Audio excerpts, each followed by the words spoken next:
international. Yeah. Even if it's Canada or whatever, these international crowds, because they crave this. This is the first French crowd in. I don't have Greg here to help me with the stats on this, or Mikey. In how many years? However many years. 1993, first ever PLE for WWE. Yeah, that one. Noah said. Well, And for PLE, it's been that long, but they showed footage during the pre-show of the last time they were there. I want to say it was either a year ago or 2 years ago, and the crowd serenading Seth Rollins for like 10 minutes singing his songs. Yeah, I do remember that. But so that's within the last couple of years, but that was probably just a European tour or a house show. Yeah. Not even a Raw or a SmackDown. Exactly. And so that's the first part, is that it sort of is, I'll give you this example. Rock Hogan, Mania 18. Mm-hmm. Watch that match with it muted. Mm-hmm. Yeah. Watch it with the crowd. Holy hobknocker. What? What the hobknocker? Finish your point. Quiet. No. Finish your point, because then we find out what hobknocker is. But make your point first. Yeah, no, it's not a good. I just random word popped in my head because brain did an iCarly moment for some reason. And yeah, shouldn't have answered, because now I'm gonna have to. Anyway, go ahead. Continue. Yeah, no, you're gonna yell at me. So yep. So, like, this crowd just made this PLE so much better. Yes. And the matches were all great. Yeah, the tag match had a little bit of ref botching, but other than that, this card was pretty much flawless. And I understand now why they kept it to only 5 matches.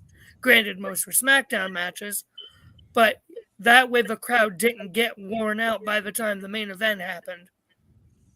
And they paced it pretty dang well. Yeah. So, but starting it out with making the tag match a street fight made so much sense in the world. And holy crap, it was fun. Like, and then out of nowhere, when we think, oh, someone pulled KO, it's Jacob Fatu. Nope. Tonga Loa. Holy, what the fuck? Yeah. Like, that just was a holy Shinsuke moment. Like, my only beef with them starting the show by making that tag match a street fight, no DQ, is that they immediately followed it with the triple threat, which was also no DQ. Yeah. So we had 2 no DQ matches back to back. I like no DQ anyway. That was the only issue I had with it. I would have started with, well, I think regardless of how you go, you were probably going to have 2 no DQ matches back to back. But you should have started with the World Heavyweight title, then done the Bayley match, then done the tag match, I feel. Okay. Fair enough. But so getting Tonga Loa, that just adds a whole new element to the bloodline. I mean, you have Tonga Loa and Tama Tonga, Gorillas of Destiny, which the fact that this stuff was being brought up by Corey Graves on commentary and everything, holy freaking nuggets. When we get Gorillas of Destiny eventually versus the Usos, oh boy. Mm-hmm. But yeah, Haku during the Hall of Fame, yeah, little bit more foreshadowing than we maybe thought. So moving on, the triple threat match, Tiffany looked like a star. She will be champion, if not by the end of the year. She will be women's champion by WrestleMania. But I guarantee if you're going to have a first woman to cash in Money in the Bank at WrestleMania, it should be Tiffany Stratton. I'm here for Tiffany time in Vegas. I'm here for that. Who? Well, yeah, sure. Who isn't? Lucky and Ludwig Kaiser. True that. Yeah, I know. Then the world title match was so much fun. I, like you guys said, I was hoping Jacob Fatu would come in, but I loved the bit before the match when you saw Solo and the Tonga boys looking at Jay, and then Paul just going like, I don't know what the fuck is going on. I'm sorry, help. Just that sort of look to Jay. And Jay sort of even realizing, yeah, you kind of got a tough little thing going on there.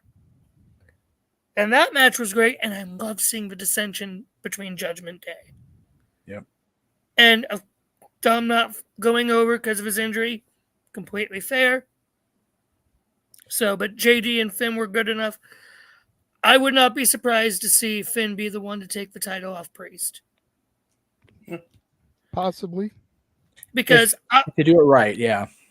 Because I eventually, once this Bloodline story is over with, I want to see the Tonga boys go with, the OC and AJ, Cody, Michin, and Balor and do a What's her name? WWE I'm sorry. What's her name? Michin. Mia I'm already Yim. yelling you once. What's her fucking name?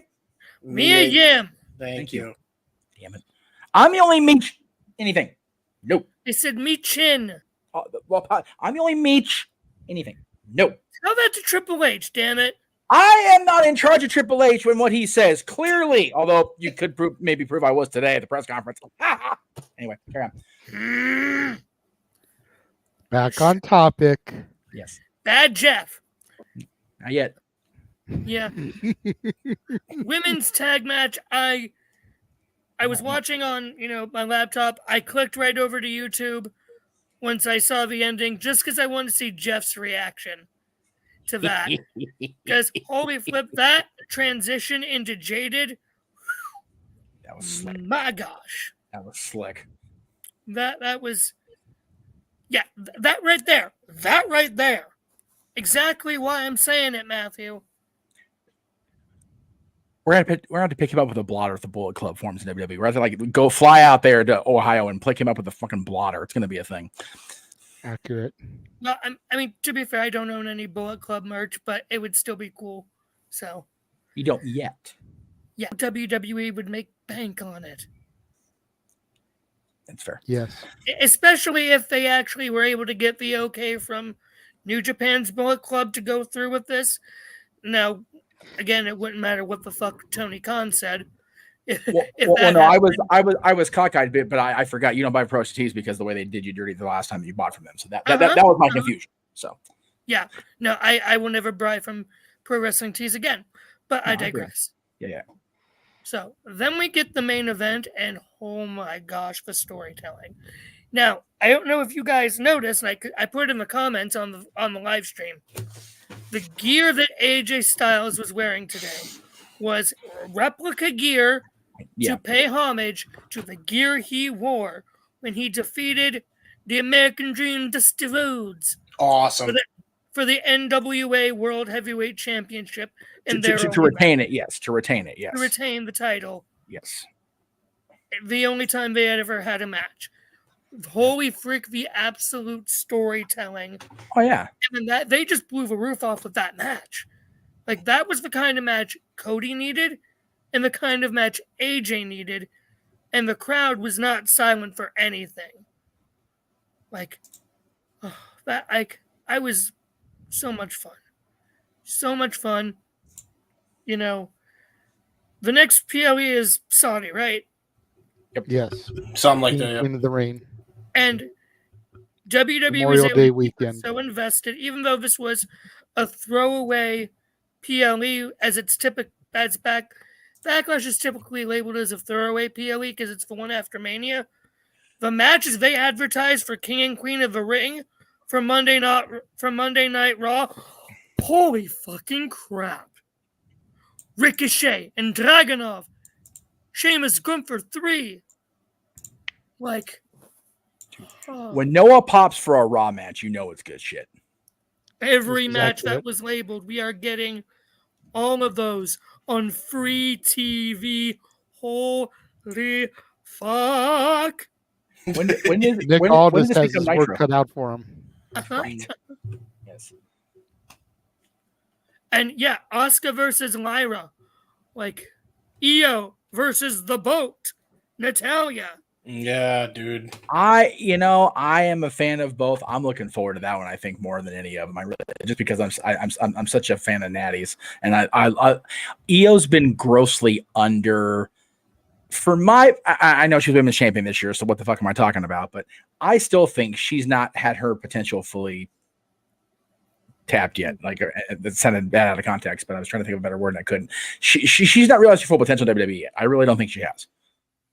Yeah. And her getting Natty in a tournament match, fuck, finishing school for real. Asuka Lyra also is going to be a solid. Like I said, it's fucking free TV.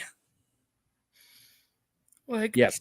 Triple H is like, oh, you guys want to talk about, the post WrestleMania low?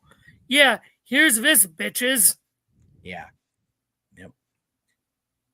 So, first of all, it clued into me when he said it that the Saudi show is American Memorial Day weekend.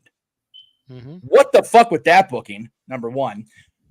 Number two, you don't know Ratzenberger or fucking Frank Oz, but you can reference iCarly on my show. What the fuck, Josh? Thank you. Now, on to Backlash. Okay. And Nickelodeon was my before- least favorite of Disney Cartoon Network Nickelodeon trope. You didn't like iCarly? I did. I was saying not that I between Nickelodeon, Cartoon Network, and Disney, Nickelodeon was my least favorite. It's Oh, not okay. that I dislike iCarly, but during the course of our trivia game today, he was unaware of John Ratzenberger, who he's been in every Pixar movie, the Disney kid over here, and didn't know who Frank Oz was, which in this room is like sacrilege, especially with the guy hosting. So. Okay, I knew who Frank Oz was. I just didn't know those other roles he did. Oh, then still shame on you. Anyway, Me. so Backlash. I mean, you guys both said it. Oh, go ahead, Jim. Yeah, I was trying to say something before I got jumped over. Oh, I'm sorry. Before you go on to your thoughts on Backlash, we do have someone else waiting to come into the room who's been oh so patiently waiting. Oh, okay. Mr. Reliable. Hey. I told him in the private chat I would bring him in when Josh was done. Then Josh seemed to go forever, Sorry, I didn't see giving that. a 20-minute dissertation about every match. It's okay. Sorry, I don't I have. thought a this cool was an sound episode of Dads on Wrestling and shit. The way he was going in depth on Jesus. each one of the picks. Sorry. I Okay. gotta go now, actually. So Well, there you go. that's Slide why I him did in. it. There you go. Yeah. That's it. Sorry, I don't have a cool sound effect when I'm late. What? Go thought ahead he and had do his your own- show, Josh, before you bounce out. Ladies and gentlemen, boys and girls, Star Wars nerds and Wookiees of all ages, you can find me, the Jeff Meacham Network's Yoda or Jar Jar Binks, whichever you prefer when it comes Jar to Jar. me, on the Twitter at Walking Hymnal, Instagram Malamangram, and you can find me usually in the comments or once in a while here live on Open Mic Night. What? I was just thinking once in a while the deleted track off Rocky Horror Picture Show. I've only seen that movie twice, maybe. At So- least he's seen it. Yes, because I was forced to, but I digress. That's the worst context to see Rocky Horror. God damn. I'm aware. I'm aware. Second night, Gracie. Yeah. So, to all of you guys, love you. Noah, you will join Chase U one of these days because I need JJ to get into football for a season. Not Oh gonna yes, happen. yes. Noah, come back on screen real quick and unmute. Oh no. Well, no, because we did address this earlier that Noah was going to have to come up with a reasonable dollar amount Oh yeah. for a super chat goal for him to enroll in Chase University. And we said he would have to come up with that before open mic night. So what is the super chat goal, sir? And the deadline. To use your wording. 500 by the end of the year. Josh, got this. High five. We got it. Over here. JJ, There you go. We got get it. ready All to right. buy some football stuff and get ready to watch the NFL. Okay, now I am going to throw a little asterisk, a little clause in here, as in the last line of a contract, not Santa Claus. Oh fuck! Because I feel like Noah is owed this little proviso. Fair. Karaoke chats and chats to be on the game shows do not count Correct.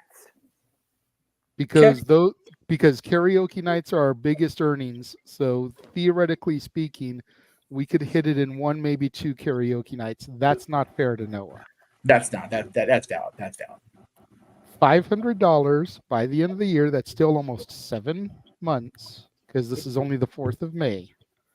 Yes. Eliminating those things, I feel, is completely fair. Yes. Yes. And we'll also say beginning tomorrow, because Yes. super chats were collected earlier Right. during the watch along. Those shouldn't count because the dollar amount was just now indicated. So Correct. So beginning May the 5th, once Yes. things reset for our YouTube, right. $500 by the end of the year. Between the reset tomorrow and the end of our year-end show, Yes. when we Oh, sign this off is- for that show. Whatever the 31st is this year, I don't know. You? Hope Yes. Noah is going to join Chase U if we can raise $500 by the end of the year. That was And- your price, though. What everybody has, I guess, Tech Diazzi was right. Everyone has a price.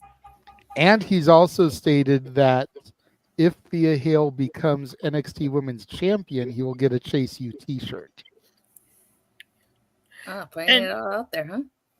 and to tell the backstory of this for those who don't know, on the Yeah. NFL Draft Night 1, the live stream that we did on Sports Bar with myself and Mikey and JJ in the producer chair, well, me after I came in to help fill in for Zach. Yes. Mikey and I were trying to get Focus. Mikey and I Focus. were trying to get JJ to acknowledge popularity and fun that is NFL football. And I said to him, "What will it take for you to watch and get into football?" And he said, and I quote, "For Noah to join Chase U." So that is why I am doing everything in my power to make sure Noah joins Chase U. I see. Yes, man, whose name is on the marquee. I see your hand up and you're Yeah. facing Josh. Well, I'm actually facing you. Oh, yes. Stepping your foot and tracking in the house is Noah's gimmick. I'll do this if this. Okay, stop laughing. Whoever's laughing, stop that shit. Do you think the power of the multiverse of media can't raise $500 before December 31st? What the fuck No. are you thinking? No, I don't. I know they can. Aha. I expected Noah's dollar amount to be higher. Oh, Yeah, me well, too.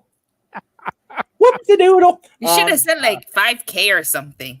oh, Because it has to be a reasonable Hey, goal to tell. Had to be I reasonable. may be simple, but I'm also conservative and I'm reasonable. I Alright, think 1K. that's fair outside the nights where they actually profit. So you know what? Try me. Fuck it. Fuck it. Hand up. Yes, Fuck it. yes. You're talking a grand down there? If we get a grand raise by the end of the year in Super Chats, not karaoke or what was the other one? Nights. Game nights, you got to start watching NXT on the regular. I'll start Oh! watching NXT when I make a Patreon. You guys all pay me for that NXT reviews. I'm not watching NXT. Okay. Well then don't be throwing anybody else under the bus for big old dollar amounts. If you're okay, what can you commit to within the multiverse? Since you're going to be throwing out dollar amounts on the multiverse, what can you commit to within the multiverse for a grand? I was just saying. I was What the just hell are we suggesting that for happening here? Noah. I but if am you want to go feeling with 500 salty this week. So, seriously, you know what? Here, tell you what. How long am I going to be here? Think of something that we can provide a goal for you to do within the multiverse context, and we'll talk about it at the end of the night. Hey, All right. Funny. No. and What would you do James, for if a you didn't go Klondike back bar into just Club became Pat- what would you do for the Championship Network? The fuck? I don't like Klondike bars. I'd kill you for a Klondike bar. Fuck Wait, that. hold on. What? You don't like Klondike bars? Black What? Bang. Huh?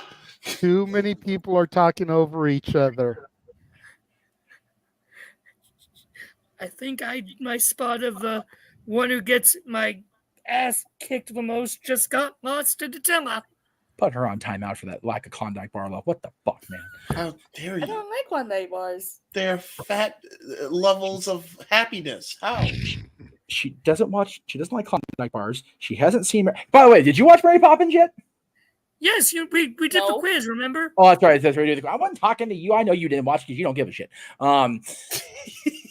Hasn't watched in the private Shit. chat over in the corner. I can see it. Hasn't seen Mary Poppins. Hasn't seen Back to the Future. Doesn't like Klondike bars. Didn't know what I referenced earlier. You are killing me today. You're killing me. Oh, goodness gracious. But Oh, Daniel that's wants in her Dilla wheelhouse, and Noah to cosplay as Rita Repulsa and Lord Zed. I'll do that for $1,000. Who? Get the fuck out. Kick him out of here. You're out of here, man. You're out of here. I'll do that for subscribers to my channel. So for real, Walter doesn't even want super chat money. He just wants some subscribers. Right. All right. God damn it. Be- Okay, so before this Flash. goes any further, Yeah. before this goes any further chaos, let me reiterate, just so the multiverse is aware, I am a simple man, but I am also a fair man. So you guys know what the goal is. You actually want me to enroll in Chase U, and again, that's a stretch even in the context.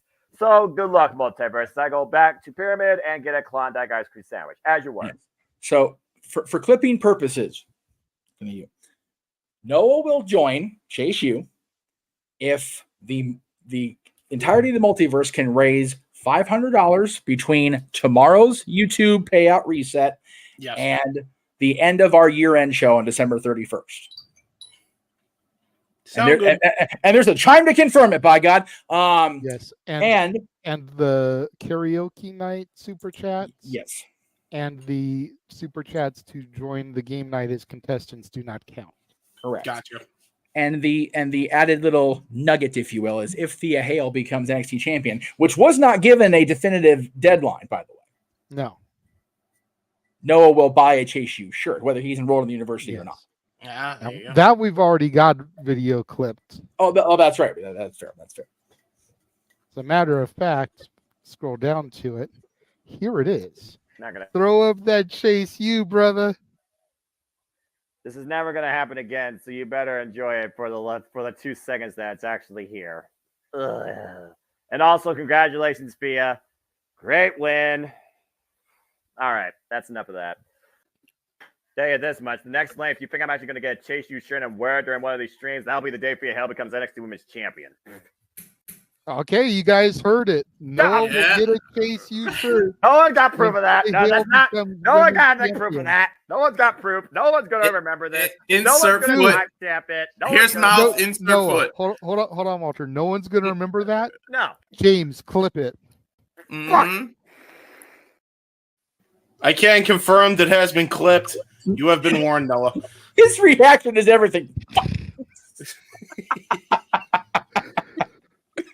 The beautiful No. part is it wasn't even James that clipped it. I'm the one that put all that together. Right? There you That's go. the best part. How you doing, Noah? Noah's going to run back to Pyramid while I finish my backlash evaluation. There he goes. Anyway, Okay. Yeah, I thoroughly enjoyed this show. I actually got to watch part of it back while I was cleaning in here, in between my recap and the dad's marathon or the retro block. The crowd just made, like you guys said, the crowd made it everything. As awesome as the matches really came off and as predictable as they were, and whatever. It was one of my favorite shows to watch. One of my favorite shows to be part of here within the producer room. It was just fun. It was really fun. It was great to see it. It's cool that the international crowds are setting arena records for the company. I think that's cool. From a business mind of things, I think that's awesome that the company keeps breaking its own records. We weren't hearing these kind of stats prior to the pandemic. Like they kind of settled into like a pattern of like we're the best and we're on top because nobody else has given us any reason not to be. And AEW was that company for about 2.5 seconds or so. But now it's Let's like, be fair, well, okay. for like 3 years. Okay. I'd But- say until Brawl Out. Once Brawl Out happened is when AEW really kind of to get on shaky ground. Well, and not to divert too far into what we're going to talk about later, but it's just one of those, it wasn't even WWE really improving on that front. That was just them shitting their own bed. But as the opening refers to. But yeah, WWE has continued to up their business ante every single time they go out. There's an old story that I remember reading about in Bischoff's first book and on the podcast over the years about, he kept pulling, wanting to pull back in live events because they were losing money every time they went out the freaking door. They left center stage. WWE has set records every time they've gone back into a city or a country or another part of the world. It's really wonderful to see that.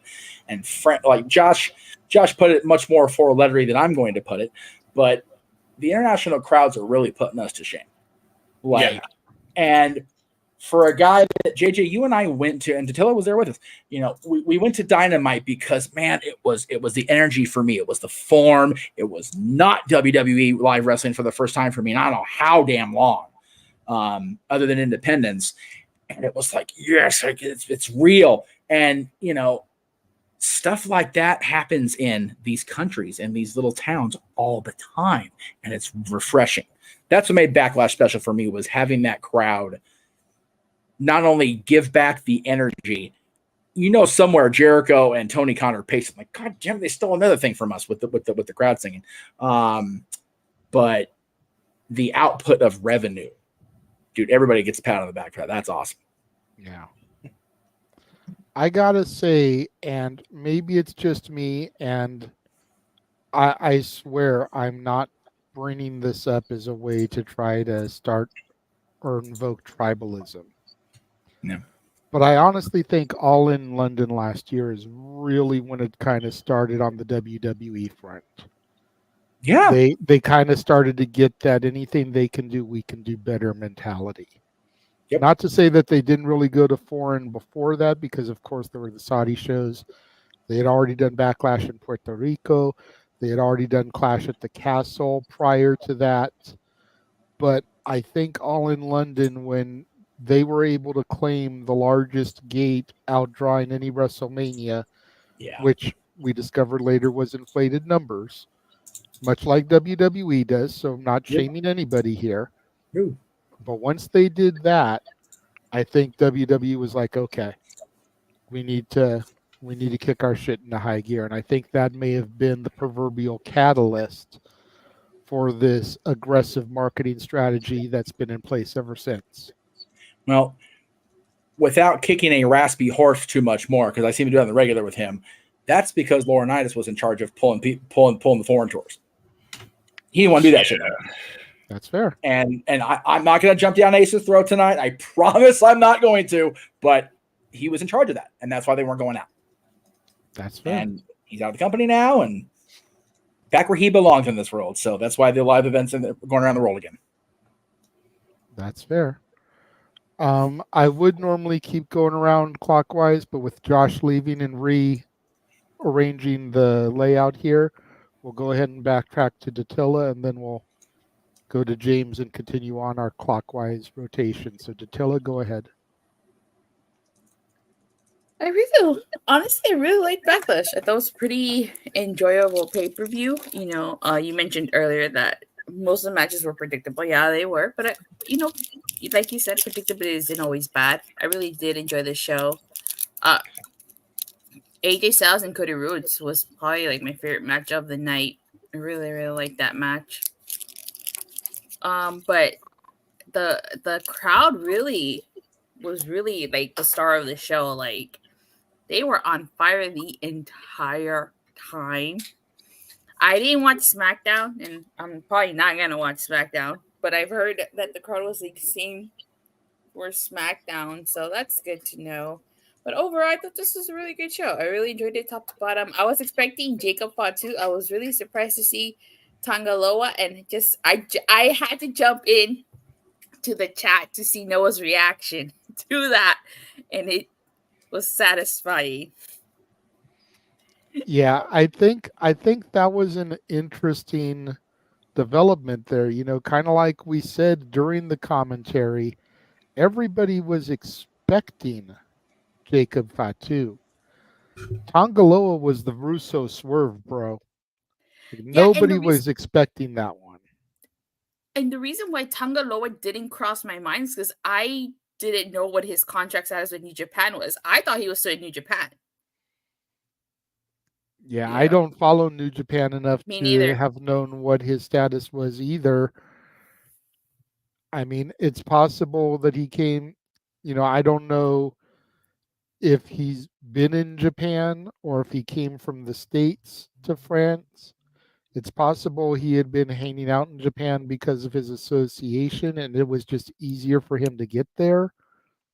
I'm not really sure, but it was a hell of a swerve there.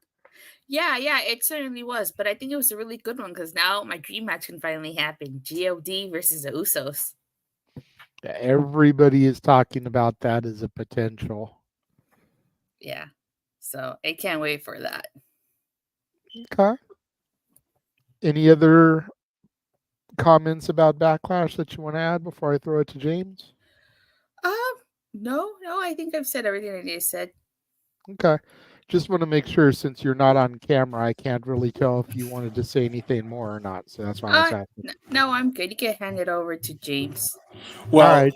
the issue with that, JJ, is I actually haven't seen Backlash yet because I've been busy with the dog. So I Boo. I know. I'm a And no, I'm not saying boo earns. I'm saying boo. I know. I was saying Boo earns. Damn it, Yes. James. Sorry, man. I didn't. If I'd have known we were going to be talking about Backlash, I would have tried to watch it. But yeah, I just hadn't gotten the time at all to try and do that. So Come on now, bro. You've been part of the show since its inception. We always talk about a pay-per-view or PLE going into open mic night. I know Whether it goes straight from the pay-per-view PLE into the show or it's an international one like today and we've got the hiatus. We always talk about the pay-per-view PLA kind of as our first topic here. I know. I'm sorry. I'm a bad person. Shame on you, James. Shame. Emmanuel, I see your super chat. Let us get through this topic and then yours will jump to the top of the queue, good sir. Noah, thoughts on Backlash, bruv? I enjoyed it. Very good show. Very raucous atmosphere. So to the people of France, merci beaucoup. I definitely thought this Backlash felt even bigger than last year's. All the matches certainly delivered in their own way and pace. I was absolutely thrilled with Cody Rhodes and AJ Styles and what both men displayed. Great callback in AJ's gear. And overall, for a 3-hour PLE, again, like I said, and you can even clip that if you want and freaking endorse that phrase, predictability is not a bad thing in professional wrestling. Damn it. And why practically 95% of the No DQ Galaxy and team, the No DQ universe, got a perfect score. There was a couple of you that were pretty bold. I thought the Kabuki Warriors were going to retain and even had a utter prediction on some other matches. So, hey, kudos to individual thinking. But this was a really cool way to kick off the new era and this new format for internationally presented PLEs outside the big 4 or 5, whatever the hell you want to call it. Thoroughly enjoyed it. Okay. Any match in particular that was your match of the night or anything? Anything that surprised you amongst the predictability? Besides AJ Styles and Cody Rhodes, because Cody Rhodes needed that win and that statement and that atmosphere to be as huge as what he did at WrestleMania 40 to match up to that capacity, as he said during the press conference. That was definitely my biggest takeaway as far as living up to that moment, because that was the first time that he was the guy. He had to bring the show home. Other than that, yeah, Tangaloa, what the fuck? I just wonder what's going on with Jado now in New Japan Pro Wrestling now that he no longer is managing, mentoring, coaching the Gorillas of Destiny. So I'm very curious to see what's next for the Sons of Haku. Besides that, everything else, it was subpar. I mean, again, the women's tag, it is what it is, but the moment was achieved, and that's all that matters. And I was fairly impressed with, again, Tiffany Stratton's performance against Bayley and hanging alongside Naomi in that triple threat. And I think that ending moment there with Naomi and Bayley is foreshadowing for, I think, things to change and things to come within the SmackDown Women's Division. Okay. Before I throw things to Walter to finish us out, Datilla said in the private chat she had something she wanted to comment. Go ahead. No, I said commit to. Oh, okay. What? This is gonna make you happy, JJ. Okay. So, if you guys can raise $1,000 by the end of the year, I can't believe I'm saying this.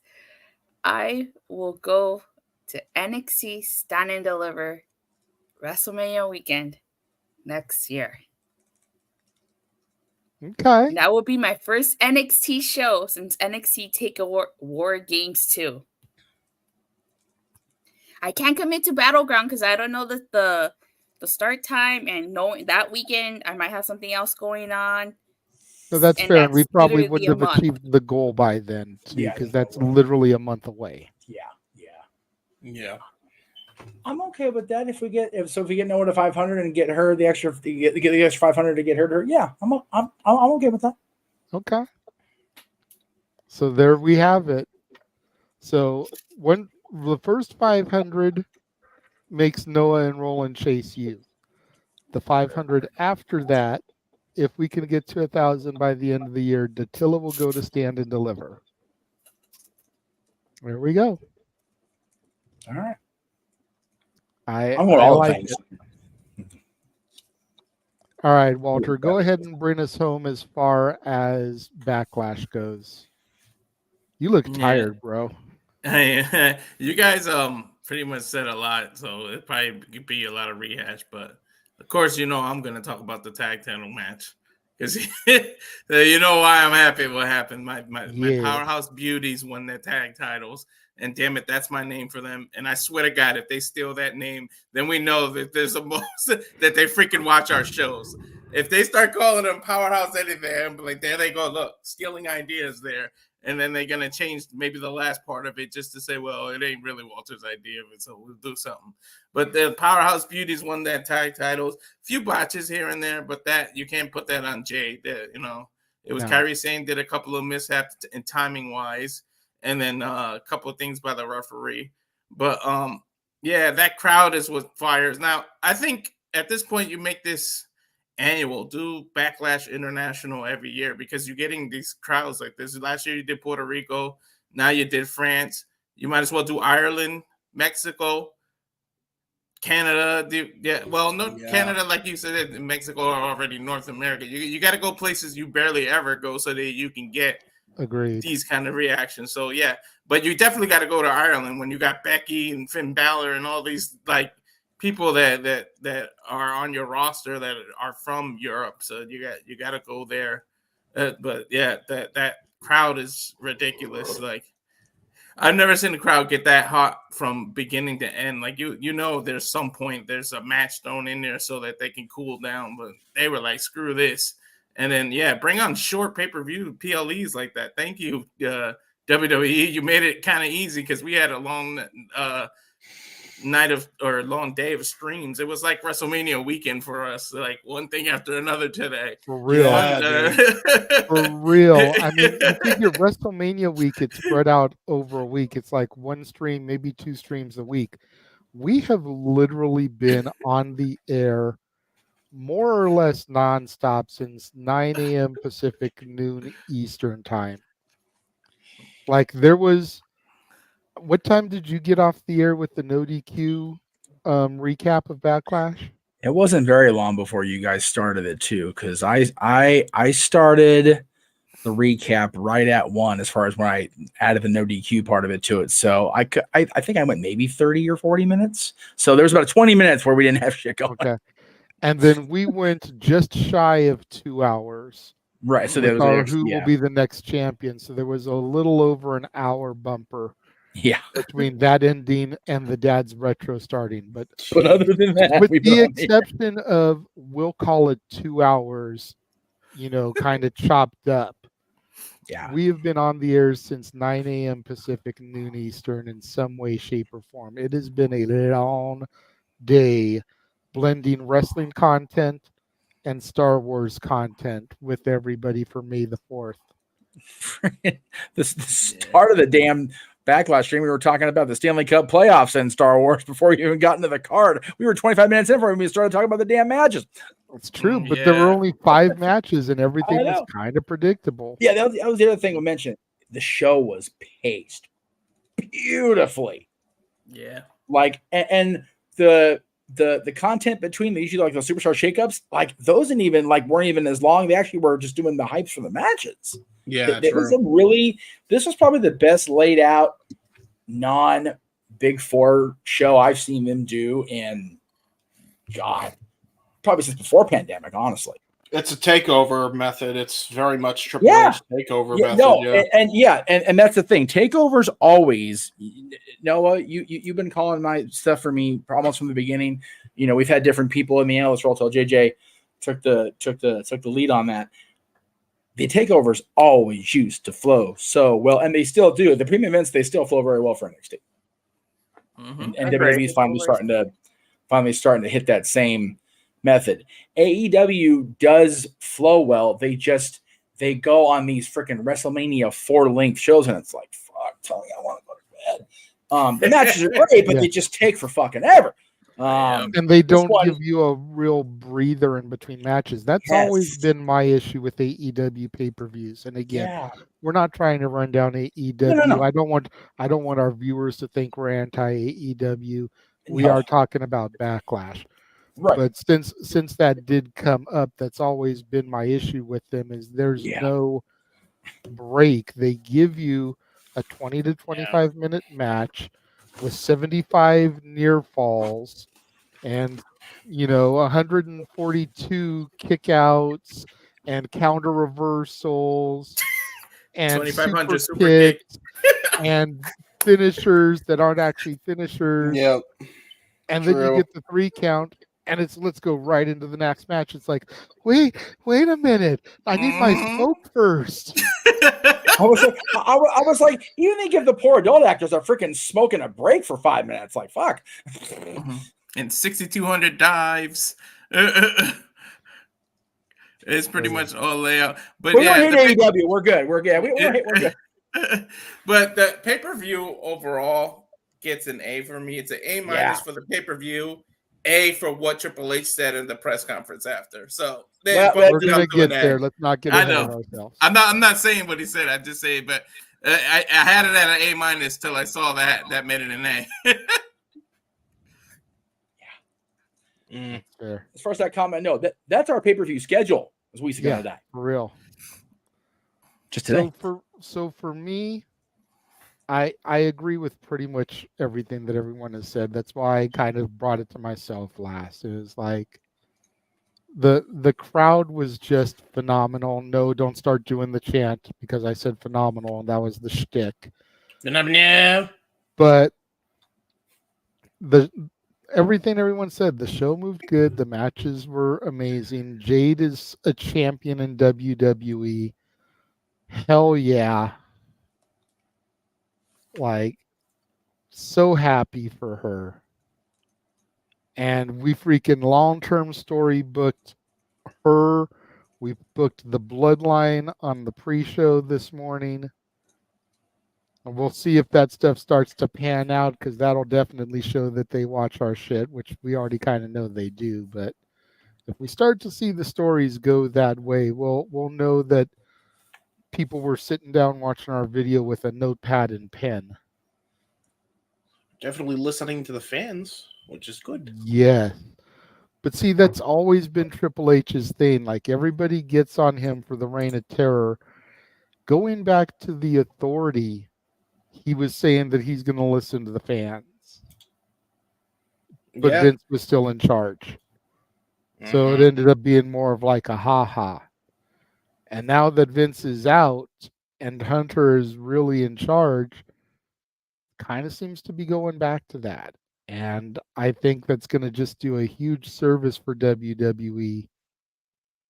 Whereas other companies, not just one in particular, people out there thinking I'm hating, but other companies don't listen to the criticism from the fans. Yep. So Mm-hmm. hell of a show. And I agree. I think every show that is not a Big Four needs to be international. That's how they're going to feel as big as a Big Four, is if we keep them international. Mm-hmm. There's enough places to rotate to visit. You know, let's get a show in Africa. You know, we've got Obafemi from Nigeria. We've got Apollo Crews from Nigeria. Like, we've got Kofi from Ghana. Let's get a show down there in Africa. Yeah, yeah. I think that would be awesome. If Roman was still champion, you could say, "Let's bring the reins down to Africa." But that's not enough. No, Jeff. That's a bad Jeff. That's a funny joke, Jeff. I approve. But not international. But why don't we get a show on the Hawaiian Islands? Ooh. Yeah, final boss. Hear me out. Bash at the beach. Do it. Shit. Do it exactly how WCW did it too, on the actual beach in like some sort of hotelish area. That's the best way to utilize Hawaii. I'm telling you. I would That's say not do a it as bad area. idea, James. Yeah, that's solid. But I would still charge admission for it. Find a way to do that, because that was just a freaking money pit. Yeah. And Huntington Beach, like, really, Eric? Yes. Or you can go to New Zealand, because that's pretty much where Samoa is. And how many Samoans are in New Zealand? Go to New Zealand. All there. They all live there. It's a crazy place. All right. Richard. Before we go to our first commercial break, I do want to go to Emmanuel's super chat comment. Winner, chicken dinner, $2 super chat. Who would you put in the finals of the King of the Ring? And he's been a subscriber for 1 year. That popped up earlier. I don't remember if it popped up in the Backlash watch along or if it popped up during our show, Walter, the Who's Going to Be Next Champion. But I saw it pop up during one of the streams earlier. Emmanuel's been a exclusive members only subscriber for a year. So Definitely thank him and his sister for your subscription. That's awesome. definitely. That and his funny comedy and his bit that he's been doing the last few shows has been hilarious. Yes, we'll take it. So let me go here, because the thing is, as far as King of the Ring goes, is we don't know who's on the SmackDown side of things. Yeah.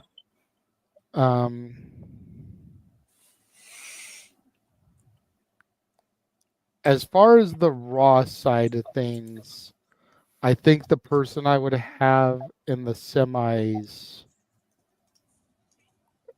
it's got to be Gunther, right? Like, how do you not go for Gunther for the King of the Ring? That's the best rebound from the IC loss. I feel like the semis of the Raw side needs to be Gunther versus Ilya.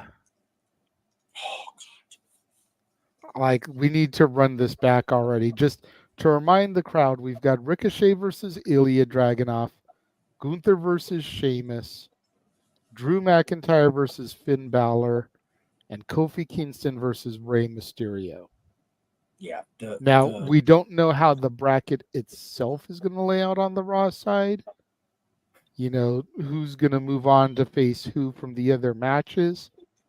I think it's interesting that we've got Kofi in here, considering the last King of the Ring was Xavier Woods. You know, That's and true. maybe that's something they could play into, is getting Kofi, the King of the Ring, to succeed Woods. But I know the match that is most being looked forward to on the Raw side is Gunther versus Dragunov. Oh yeah.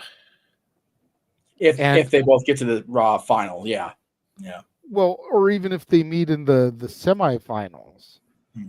Because if the matches play out in the order that I read them, then the winner of Ricochet versus Ilya would face the winner of Gunther Sheamus. Oh, I see. Okay. And then the winner of Drew and Balor would face the winner of Kofi and Ray. If that's the way the bracket lays out. So we could go straight from this first round match to getting Ilya versus Gunther, and then getting Gunther versus possibly Rey Mysterio or Kofi Kingston, or even Drew McIntyre or Finn Balor for the finals of the Raw side. Nice. Which that's going to do huge things for Yeah. Gunther, whoever he steps in the ring with. Oh I was yeah. gonna say All of them have been former WWE champions, so for Gunther to defeat any one of them just does things for his career. Yeah.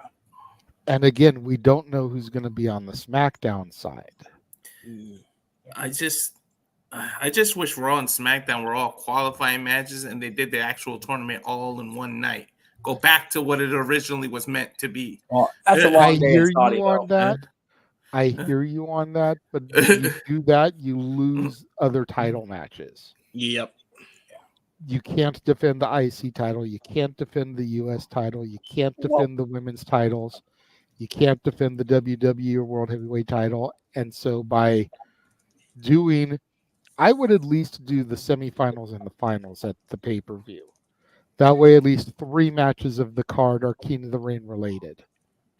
See, Technically 6 because you got the Queen of the Ring also. And then you could kind of buffer in between with a US title match, an IC title match, to kind of mix it up some. See, I'm gonna disagree with you on that, JJ. I say that the tournament should make up more than the majority, like more than the bulk. Like you figure, you go back to the first year, what Walter was talking about. You had let me get the brackets so I can actually see here. You had the quarterfinals, the semis, and the finals on pay-per-view. Now, granted, that was when it was just the men's tournament. So you had 1, 2, 3, 4. There was a bye, so 5, 6 matches just from the tournament. That means we're gonna have 12 matches. That's crazy. So Yeah, I will. exactly. But what I'm saying is, if you get it to the semifinals of the tournament for each, Which is what for I each just end. said. Right. But even still, you've only, I think the focus of the pay-per-view shouldn't be worrying about throwing in a title match because that's what it sounded like to me. You want to make sure you have a title match on there. I don't think you necessarily need a main event caliber championship match.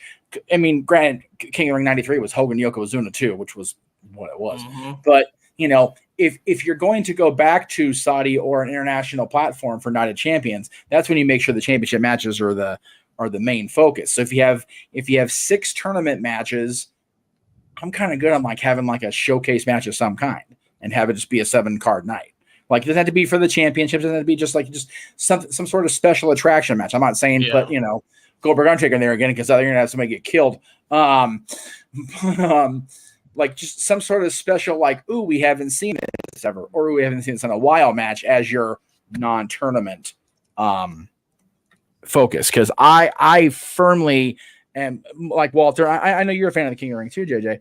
I want this tournament to get back to that prestigious point it was when Brett was winning it, and Owen, and even Mabel for a minute, but the people like that were winning the King of the Ring and going on to do something with it. With all respect, King ass, his time with the crown was ass. It was. It was. He went into freaking a program with The Rock, and The Rock buried him like he was a pile of ass.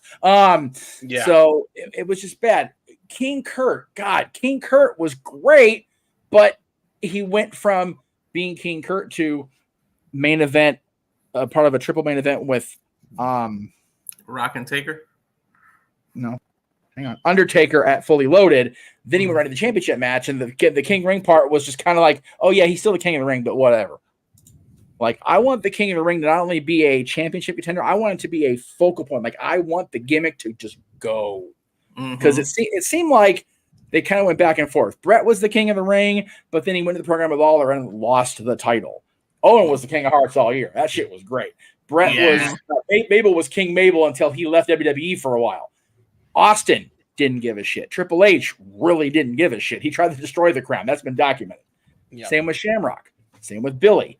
King Kurt was a fun gimmick, but then they abandoned it when he went to the main event programs. The same, like within a month or two. King Edge the Awesome was great, but the invasion just overlapped everything. Yeah, It really did. Brock, that was just a means to an end at the end of the day.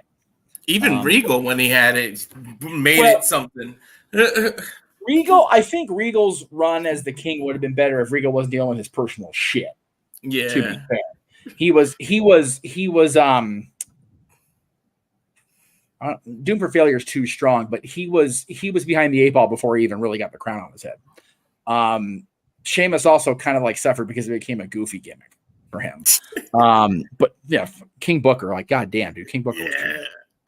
So I want to find that balance of make the gimmick with the crown and the scepter and the thing mean something, but also keep them in championship contention.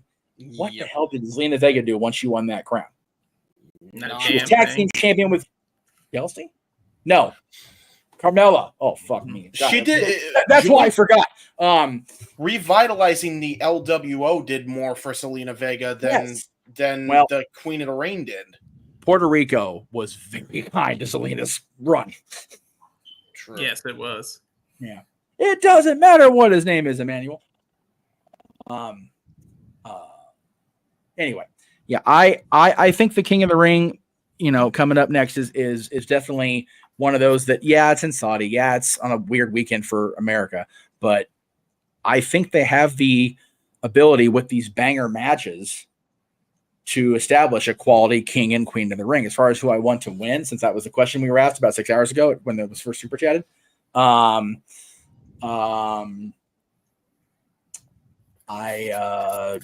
mean, like you said, Gunther's got to be the guy because that's the best way to rebound him from the Intercontinental Championship loss. Yep. Queen, I think Queen really needs to see the SmackDown side because there's so many potential ooh-ahs from that. Yeah. If that makes any sense. Yeah. I feel like we were saying, I feel like it's got to be Gunther.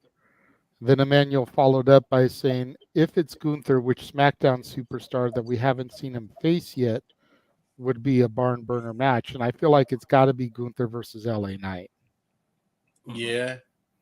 Or Gunther versus one of the Bloodline members. Nah, you don't want to bury the bloodline. You got to give this to Gunther. Yep. Especially if we're going to try to move him along to Clash at the Castle or Bash in Berlin. You can't have him losing this King of the Ring, I think. And for Queen of the Ring, I still feel like it needs to be Tiffy. Yep. The center of the universe has to become the Queen of the Ring. I think that's the consensus between all of us. I think we all said it at some point. Actually, I was just agreeing, but Tiffany works too. But we also have to see again who's announced on the SmackDown side because both of them are SmackDown talent. So yeah, I agree with JJ 100%. Fully. I got nothing to add on my end. I think that's the perfect two. Gunther and Melo, I think, would be good, but as good as Melo is, I don't know if he can hang with Gunther. I'm not trying to downplay Melo. I just don't know if he's ready for Gunther yet. Definitely not. But I do feel like he'll be part of the SmackDown side of it. Yes, I agree there. There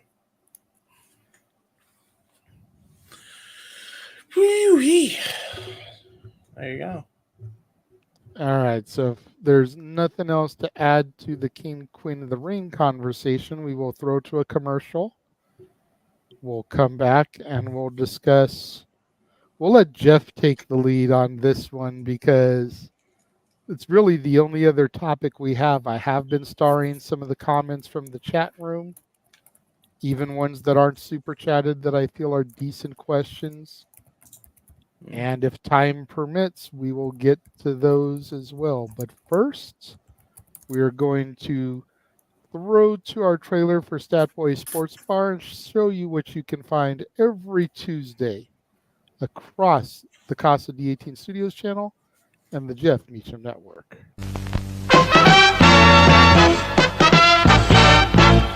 And now, preview time. So let's take a look at what's coming your way.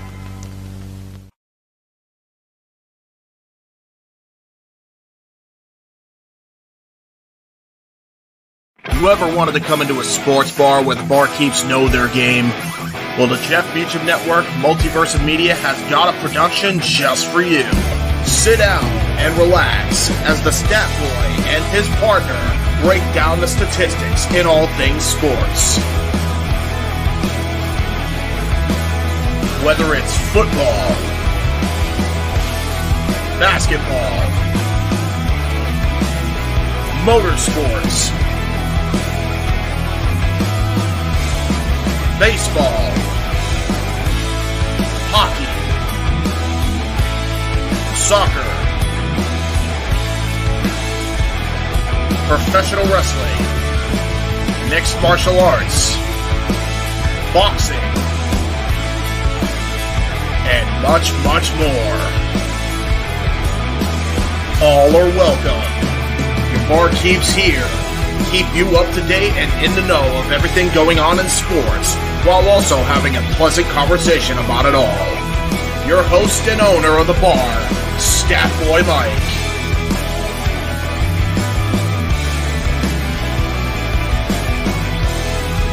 His partner in crime, Dory Lou. And a host of other guests coming in. The food's hot, the seats are warm, the drinks are ice cold, and the sports talk is plentiful. Casa D18 Studios presents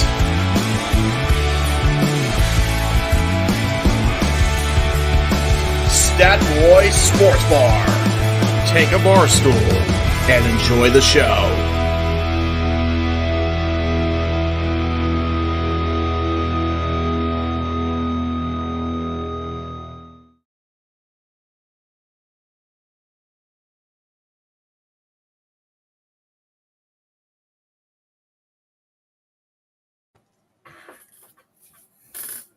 And we are back.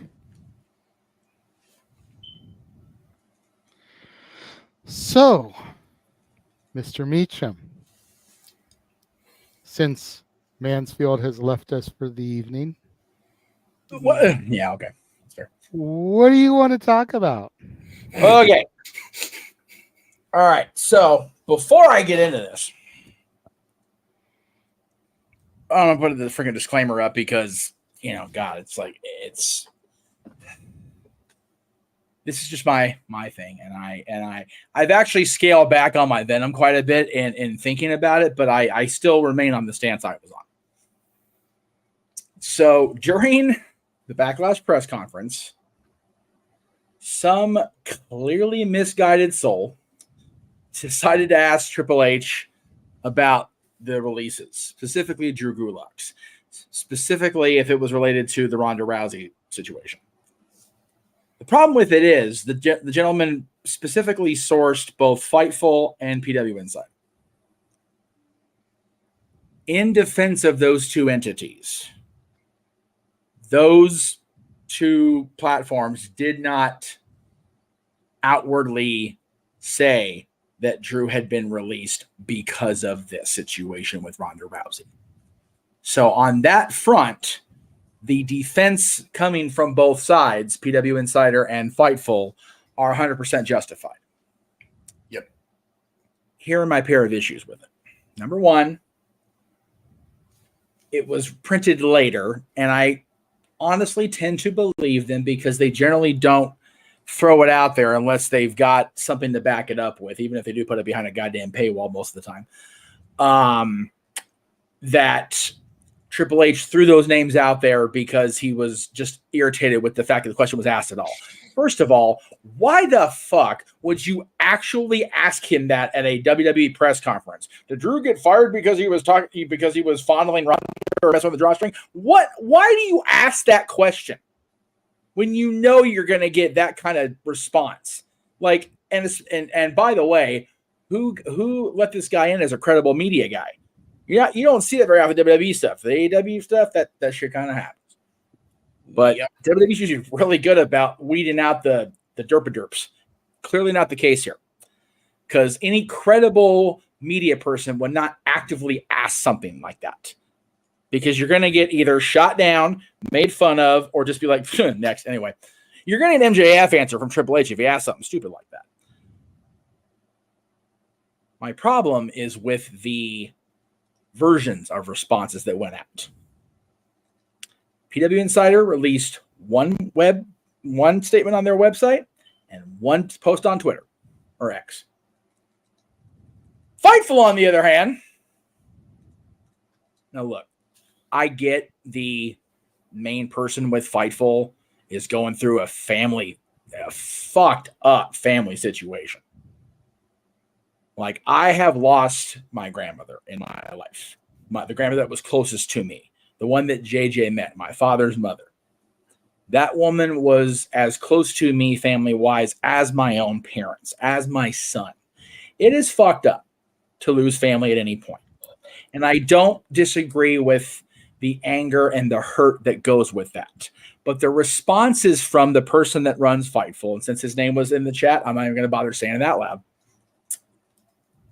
have always been like this about everything.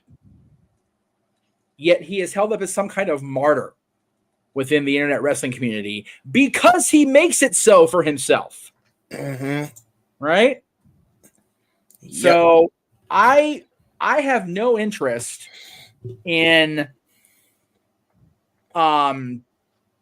feeling sorry for him and his website being attacked. I only feel bad for him in the moment because having a very inopportune time for him and his family, and it sucks. And I get that. Okay? But the problem with it is that me, I have been harping on Dave Meltzer for years. Literally years.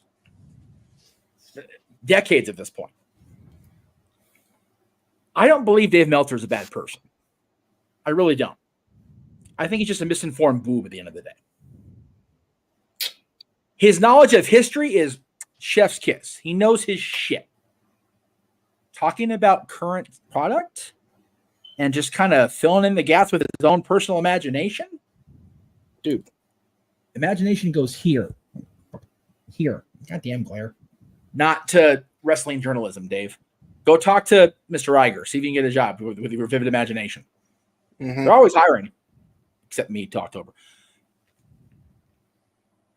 The person in charge of Fightful is at least in my experience, a two-faced person.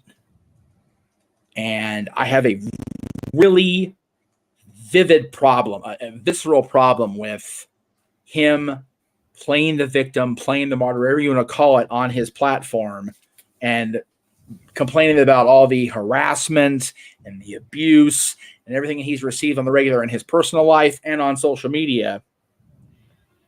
If I was able and had the sound mind to retain direct messages on X, we wouldn't have a conversation about that person at this point. He didn't even talk dirty or mean or unusual or whatever word you want to use to me about me. He didn't attack me at all. He attacked my friends for no valid reason based on the conversations that I was shown between my friends and him and the conversation he and I were having about these friends and the public posts that were generating these thoughts in his head. He is just a peach. And to Richard's point, I know we're not addressing this on Super Chat, but seeing the way his supporters are rallying to drive, put a stake through Hunter's head is ridiculous to me. Dude, yeah. Hang on. Please let me get through this. I've been sitting on this shit for hours. Go ahead. I wish it was more than blue milk. I'll tell you that right now. I wish I had alcohol in the house. I have grown very tired of looking the other way when people that I genuinely care about and genuinely consider my friends just blindly putting out all his information and then defending him with this public perception that he's a victim and he's a damaged person. Dude, you are no more damaged than anybody else. Hypocrite about it. Okay? Mm-hmm. So as far as I'm concerned, I have no desire to appear on any shows that are going to openly support this dude. And I will be talking with people I do appear with about that this week.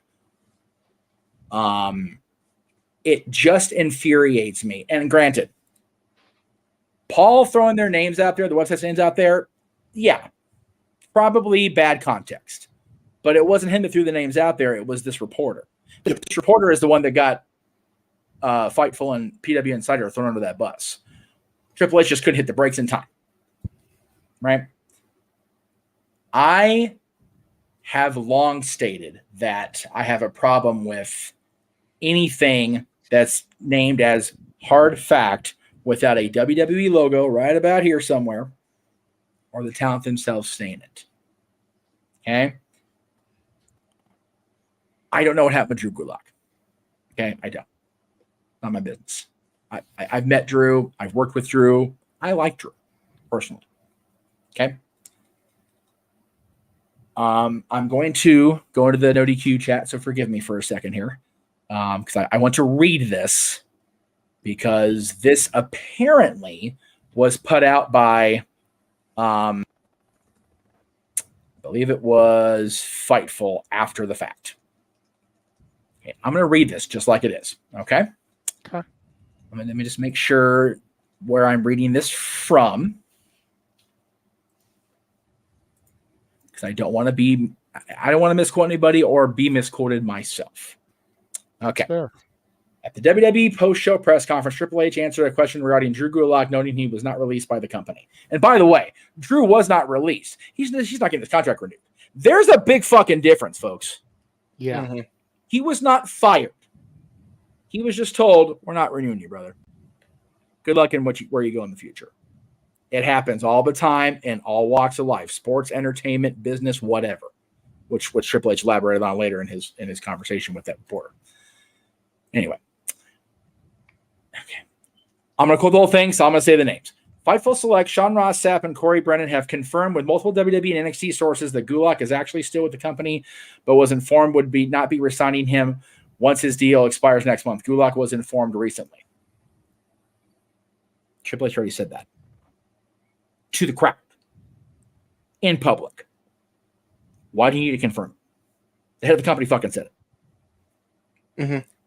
In regards to the recent claims of sexual misconduct made by Ronda Rousey, Brennan is told that this initiated an investigation by WWE into the incident and Gulak as a whole. From those we spoke to in NXT, the belief is that Gulak's public response to Rousey's claim only made things worse for former Cruiserweight champion, but was not the determining factor in the decision not to bring him back. In asking around with talent NXT, several talent made claims to Brennan that Gulak was a bully who would often target injuries during matches with talent that were recovering from minor injuries at the time. One talent claimed that during a match with Gulak, the former no quarter catch crew member purposely redislocated a previously dislocated finger, while another claimed that Gulak would intimidate talent and not reporting incidents. Fightful also learned of an incident during the NXT taping last year where Gulak was verbally reprimanded by Shawn Michaels and NXT coaches for intentionally spiking an opponent during the match. One NXT talent who worked with Gulak noted he was odd in the sense that he would often test talent to see if they would react to his bullying. In regards to the Triple H comments, we'll provide as much transparency as possible. Fuck that sentence. Sorry. It was reiterated to us by WWE and Triple H that the comments weren't intended to be directed at Fightful or PW Insider. Whether anyone chooses to believe that is up to them, but Fightful received numerous apologies. We were told that Triple H's particular issue was that Ronda Rousey's accusations of Gulak grabbing her sweatpants string were not the contributing factor to Gulak's departure. We will discuss the situation more on this week's shows. We're told PW Insider received apologies as well. Whether or not those apologies to the outlets are in good faith are to be determined. While Gulak is actually still under WWE contract and was informed his WWE will not be renewed, despite him wishing to remain with the company. And I can't read the rest of what was posted in the grip. All right, I got a lot of fucking things to unpack on that. First of all, we'll be as transparent as possible. Who the fuck did you talk to? We'll talk about it more on the show. Are you going to talk about it on your free show? I bet you won't. I bet you won't. Because you want to make people pay to hear these names, which is your business. It's what you do. You're a journalist. Fine. What that post did, and I don't know when that post originally was put up there, so it may not have been today. Let me put that out there right here and now. But if that post went up today that was posted into our group chat, that is them fucking covering their ass. Despite what I said earlier in the day about them covering their ass with saying that they received apologies. That is redirecting the entirety of the venom toward Drew Gulak. I thought we were innocent until proven guilty in this country. Pretty much remember that. I know because I've been involved with the court system repeatedly. Okay? Did Drew putting stuff out there hurt him? Absolutely. Poor decision making by Drew Gulak to put any sort of statement out there without confirmation about anything else. Keep your mouth shut, dude. But that post talking about he talked to people and then Brand talked to people within NXT and he's a bully and he's odd and this.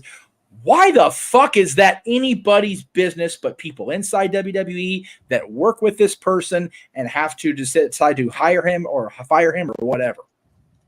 That is the kind of shit that chaps my ass. A redirect and a smear campaign instead. That is deplorable.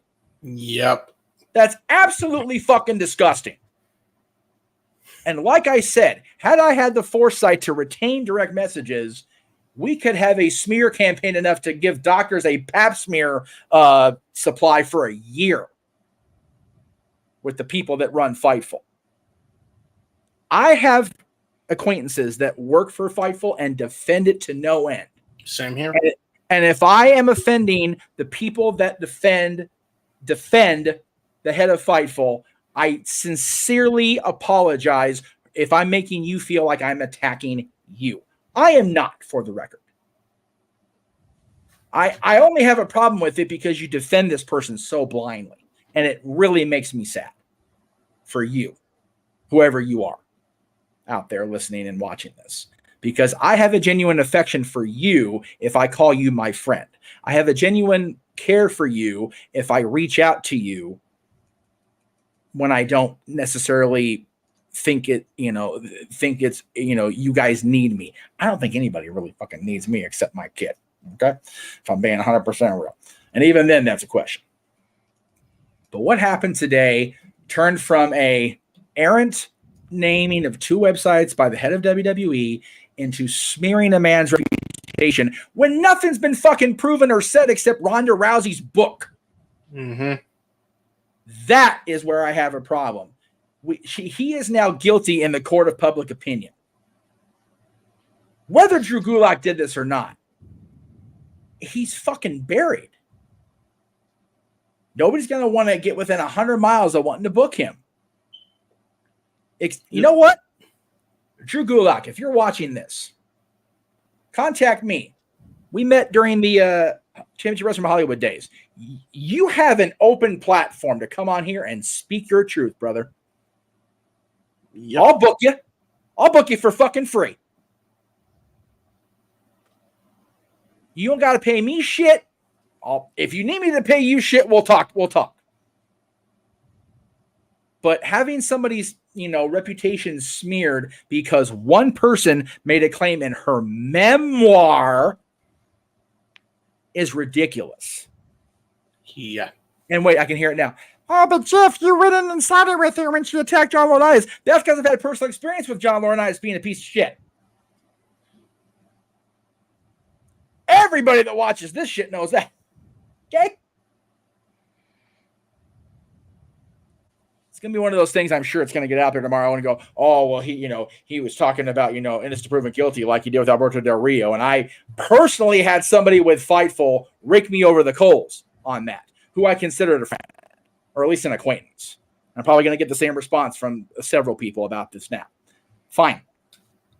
I refuse to let somebody be two-faced and have a double standard. If I got to throw myself under a bus to expose these fucking people for being the two-faced liars that they are about who they are, bring it on. As a matter of fucking fact, if I got to throw myself under a bus to get these two-faced liars to be exposed for the liars and the hypocrites they are, I will gladly stand out there in fucking traffic. May the force be with you and also with you. Okay. May I go next? Hold on, James. I'll just add to what you said already, Jeff. Hold on, James. Because I have no problem throwing to you, but I do want to address this. While Jeff was speaking, I did a little bit of research here. Okay. I have looked while you were speaking on Stapp, Corey Brennan, and Fightful's Twix accounts. Oh, okay. That post that you read is not posted there. Here's what I did find. Okay. Post from Corey Brennan of Fightful from 3 hours ago, which was roughly just before we went on the air, and this was posted in the chat. So, Fightful Select has learned that Drew Gulak had a reputation in NXT as a bully who would target recovering injuries in his matches and was reprimanded by Shawn Michaels for intentionally spiking another talent last year. Yeah, I read that part. Full story available now on Fightful Select for subscribers. Yep. So the entire story that Jeff read isn't even something that is available for the mass public to read. You've got to pay behind this paywall to see and read what Jeff just read. We gave it to y'all for free. Super chat. Simple as that. Mm-hmm. Yep. And none of us subscribe. We won't tell you our source of how we got it. But no, you know what? Hold on. I'm not going to do it, but I'm almost willing to throw the source out there just so that we can not be like these assholes and actually give our sources. No, because I don't want to bury that person because I already told him in advance. I apologize for this. So yeah. Let's just say, and if the chat room guesses, I'm not going to confirm or deny, but somebody who is heavily affiliated with and has appeared on our shows before is who shared this. That is all I'm going to say. And I appreciate the knowledge because it was posted in the chat in our different group chat for reference. So that way we knew exactly we were talking about, what we were talking about, when we were talking about it. And I don't wish to make that person feel any worse than they already do. I'm sorry. I'm answering the person sitting with my son, so I apologize if I'm not looking at the screen right now. I mean, you know who it is, Jay. So I'm just trying to. Like, when are we done? I said, hopefully 12. Tell them I said hello. I will do that. But yeah, it's just so unfortunate that a person who a genuinely good person. To me, it feels like they're being bamboozled by a flim flam man. Mm-hmm. Those are some big old school words, kids. Go look that shit up or talk to your grandparents about it if they're still alive. Yeah. But yes, I wanted to read that off so that people knew that this information we're passing on isn't even out there for the mass public. The only way that you saw this clarification is if you paid behind their paywall. Yep. So how legitimate is this anyways? Right. Mm-hmm. I will now tag you in, James. Anybody that genuinely goes by anything that any of these dirt sheets say, for the most part, with the exception of no DQ, because at least Aaron gives a voice to goddamn everybody. Well, I'm going to cut you off because that was also discussed in the chat that you're not part of. And I'll, JJ can back me up because he was one initiated as part of the conversation. No DQ reposts the stuff that is found on the other news sites. That has always been No DQ's policy. And Aaron makes that clear. Yes. That every time there's a post up there that's not actually sourced by Aaron because he found it out or because one of his people that writes for him written out, so-and-so of such website posted today that Mm-hmm. So if there's any original news that Aaron's getting, it's fucking news to me, first of all. Anyway, I wasn't trying to cut you off. I just want to make sure we didn't throw Aaron under the bus unnecessarily. No, I wasn't throwing him under the bus. I agree with you. No, in fact, you actually clarified it better than I could have. That was essentially what I said. You just actually clarified it. This shit is out of fucking control. And I've been saying it from how long ago, guys, did I say this is exactly what chases people away from becoming fans of this product? How many times have I said that? I can't even count at this point. It's too many times. Right. The fact that we have to come on here again for me to say that exact same thing again it nauseates my soul. It's so fucking ridiculous. It's ridiculous. How hard is it to get both sides of the effing story? Even if you don't know what's true or not, the truth lies somewhere in the middle. None of these dirt sheets do this. None of them. Because that's too easy. Because it's better to get rage bait clicks than it is to actually be, integral. Seriously, stop me when I'm telling lies. Because the entire time, you want to know why I was done with the other jack-offs? Complete subject, but very minor deviation considering they're all, different sides of the same shit cake. I stopped watching Figure 4 Online for free. I unsubbed for free. You know why I did that? Because all they did, even before I knew both sides of the story, was smear Punk. And you know what? I was sick of hearing it. I could hate the guy with my guts, and I'd be sick of hearing it.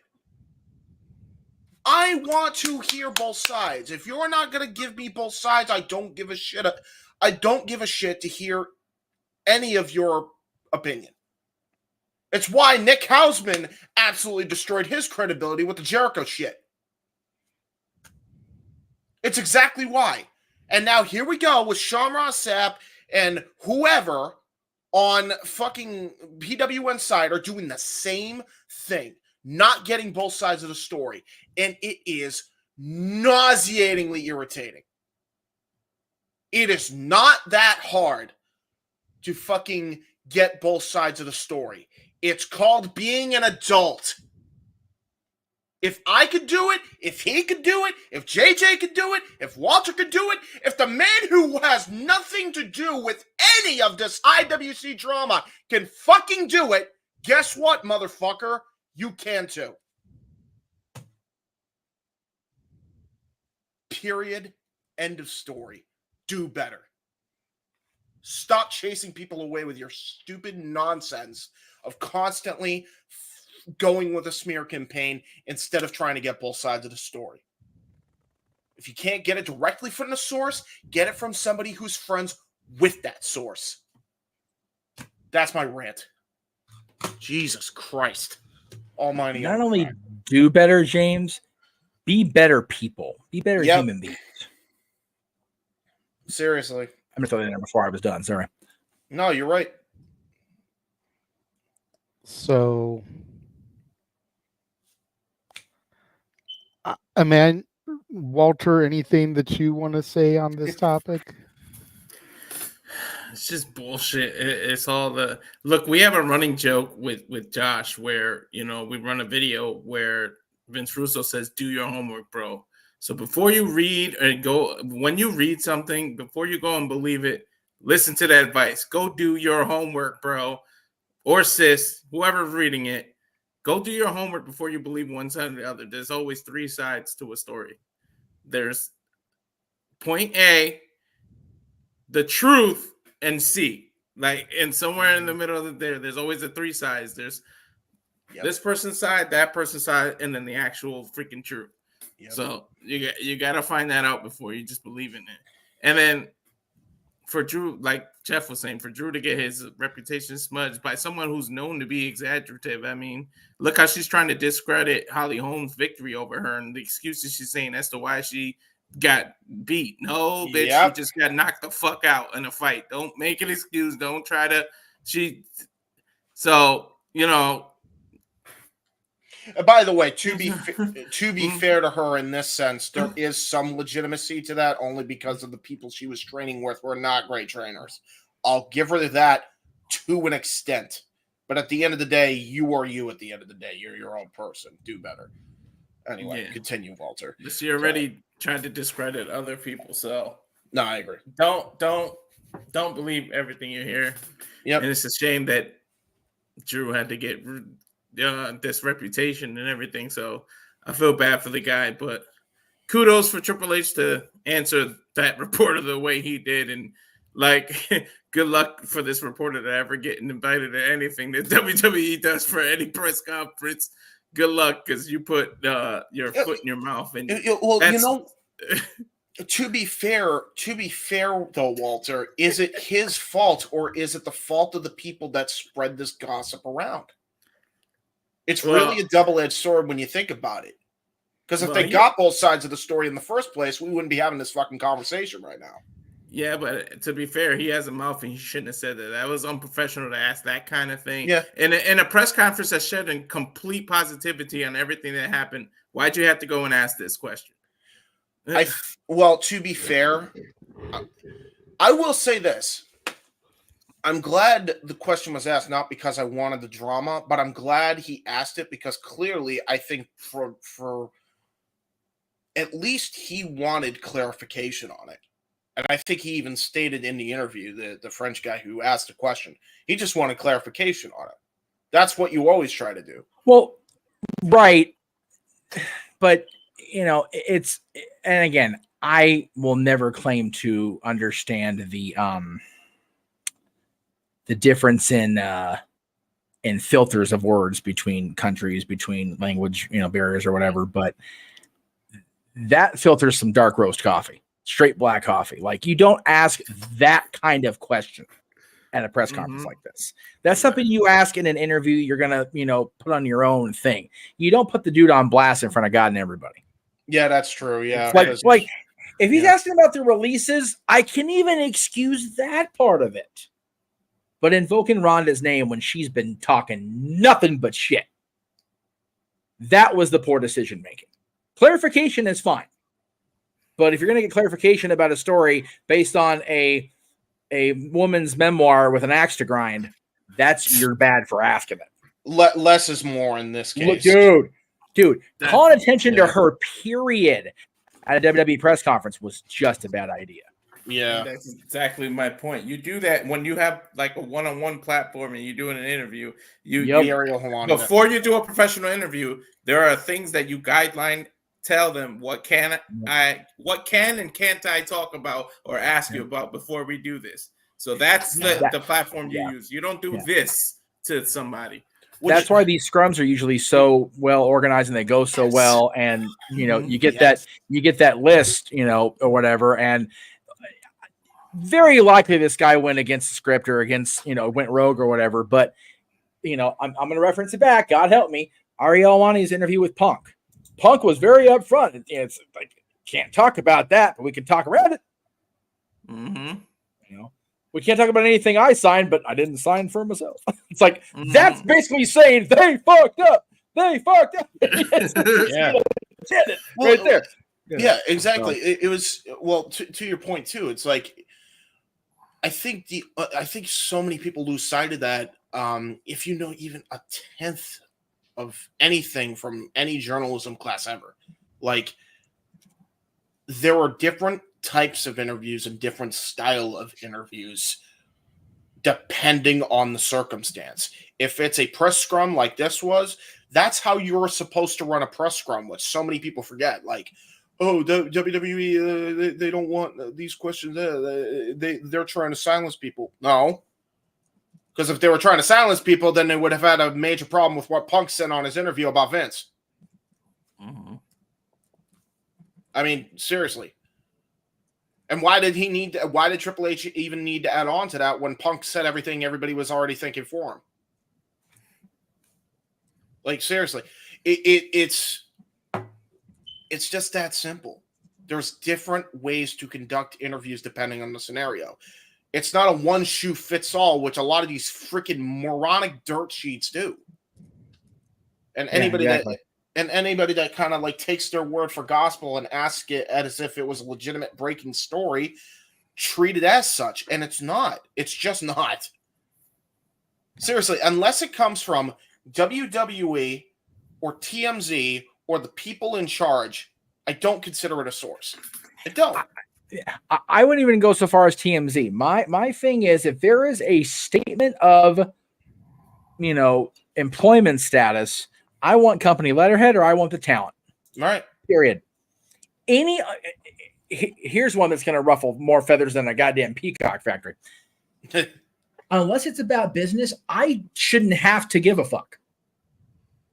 I could give a goddamn what somebody had for breakfast yesterday. I could give a shit if they're in somebody in the locker room. Good on you. You're getting some. Yay on you. I don't give a shit. Yeah. That's my problem. Is that, and again, I'm gonna soapbox so high. I'm probably gonna be standing on a freaking pillar at this point. But society has become so obsessed with everybody's personal everything that I see an advertisement all the time on a podcast network that I watch to subscribe to a service to get your personal information from being sold. It's like, that's how bad it's got. Yep. We're having to prevent our personal information being sold to the highest bidder because we're so obsessed with everybody else's bullshit. And I will address the chat and say the Wall Street Journal is usually pretty credible, but even them, they can always get fed a line of bullshit too. Yeah, if it's investigation, then yeah, okay, then we're gonna go with that. But if it's a flipping comment, number one, they're not gonna post a flipping comment. It's Wall Street fucking Journal. But if it is, then it happens. Like I said, company letterhead or the talent speaking their own truth. Otherwise, and it has to be about business. If somebody went and cheated on you with somebody else's locker room, not my fucking problem. I don't care. It sucks you got your heart broke. It sucks that your person was sucking somebody else. That's a horrible thing to happen. All right? But it's not my problem. I don't give a fuck.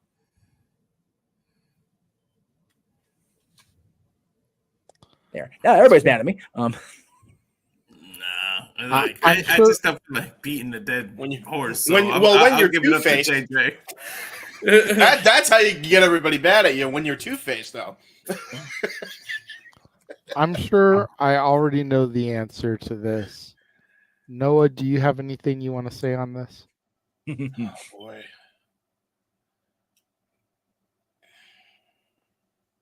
We're waiting. Noah? Hey, easy. Jeez. No, I know. I think I'm guessing the silence is indicative of his answer. Yeah. Like I said, I pretty much already figured.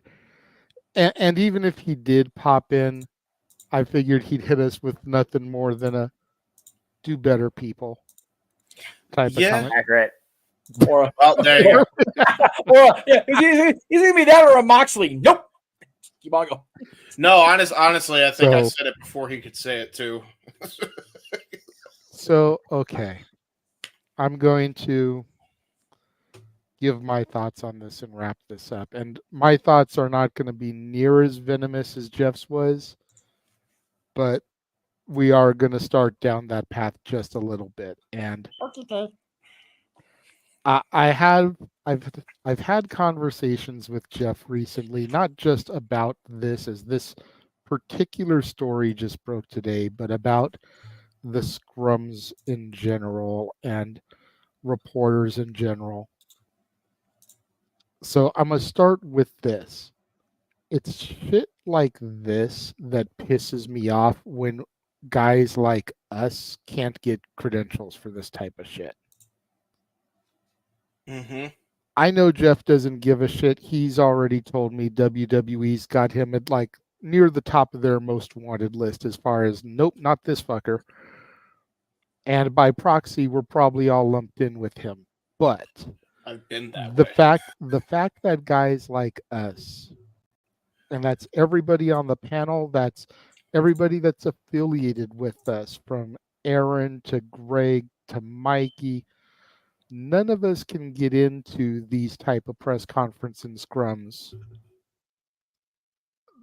When shit like this happens, it just pisses me off even more because we're the guys who, even though WWE looks at us and looks at Jeff and No DQ and everything, and they're like, yeah, no, we're the guys that actually try to take this job. And I get only me and Jeff really get paid from this. So saying job may be kind of ha-ha. But we're the only ones who take this like seriously. Mm-hmm. Yeah, you can tune into open mic night. You see the shenanigans. Oh, you guys aren't serious. If y'all think about it, and we can go back a year or so here, I'm the one that's always calling us journalists because we try to do our research. Yep. We try to take sources seriously and make sure they're credible. Mm-hmm. I've been saying for almost as long as I've been back with the Jeff Meacham Network, and especially ever since we've expanded into this multiverse, one of my go-to quotes has been, the last time I checked, there are no books of Sapper, Meltzer, or Alvarez in the Bible. Mm-hmm. They are not gospel. Stop treating their words like they are. Because of that, and because of conversations with Jeff, I've been the one to try to hold up, and especially in our group chat, if it doesn't come from WWE in Stamford, Connecticut, TNA in Canada, or AEW in Jacksonville, Florida, it is secondhand information at best. Mm-hmm. At best. For all we know, it's a fucking game of telephone at this point. You know, I don't know how many of you guys watching remember the game of telephone when you were in school. When you would whisper into someone's ear, then they'd whisper into the next person, then they'd whisper into the next person, and 9 times out of 10, by the time it got down the line, it went from tell Jimmy he has bad breath to Jimmy wants to kill your fucking ass. Like, wait, what? That's not what was said at all. But that's kind of how the IWC is. And especially the internet wrestling journalists. Yep. I kind of went off on Corey Brennan yesterday. I didn't go full like sword chopping off heads or anything. But when he posted the tweet out about NXT cuts coming, I'm not going to reveal who though. I'm like, so wait a minute.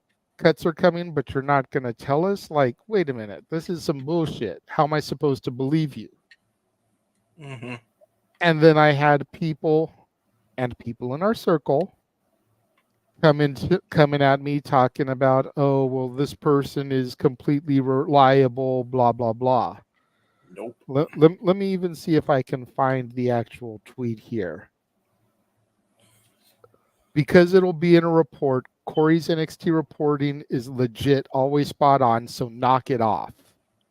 That's what somebody in our circle tweeted back to me.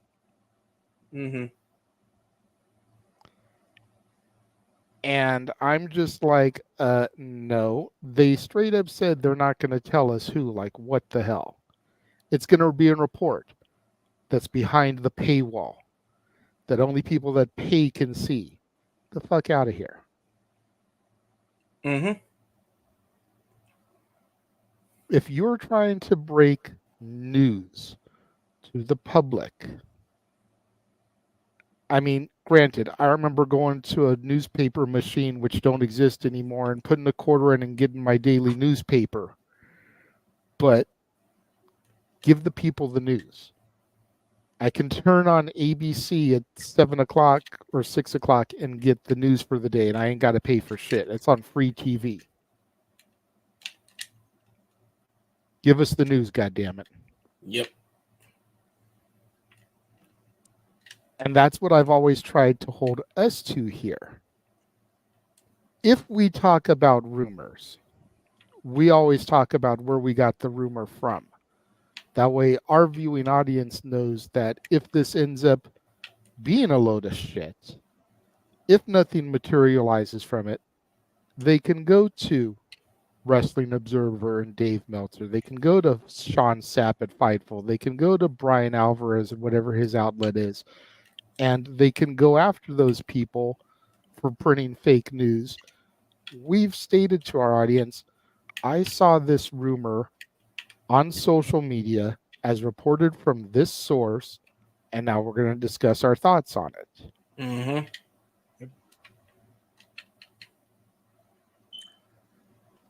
And again, going back to my initial thing, hold on, Jeff. We allowed you to get yours out without interrupting. Going back to the beginning of this year, it's because of this shit that we can't get invites to this stuff. You know, I don't want to shit on anybody else. Too many people have already been shit on in this whole topic, but there's females that are associated with these websites that seem to just waltz right into these things.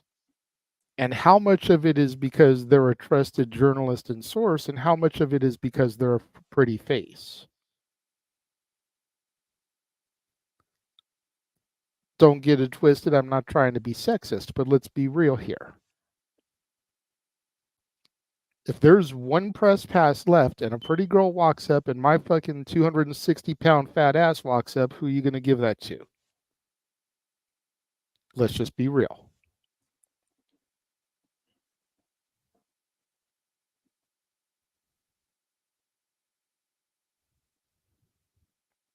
As far as the Drew Gulak thing, which is kind of lumped into all this, so let me address that part too. I think this is all just a crock of shit when it comes right down to it. I feel for Drew Gulak the same way I feel for Joey Ryan. Because at the end of the day, nothing has been proven. Both men were deemed guilty until proven innocent instead of being innocent until proven guilty. Both men have pretty much now lost their careers as a result of this shit. And if what has been said about the incident is factual, I believe Drew, when he's gone on the record as saying that he has apologized to her for this numerous times, and she had forgiven him until she went to go write a book about it and decided, let's just throw him under the bus. Because fuck WWE, because I'm done with them now.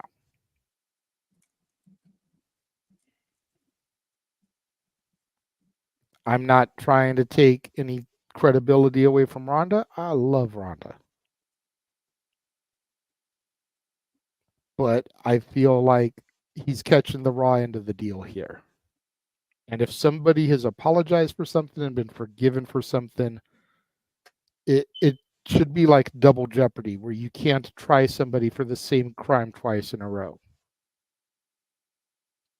He's been forgiven. He's been pardoned.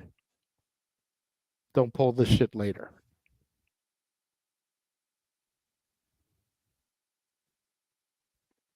That's all I got to say about that. Jeff, I saw you had your hand raised. What would you like to say?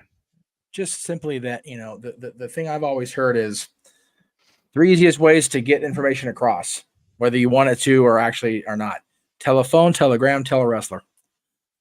That's been proven multiple times.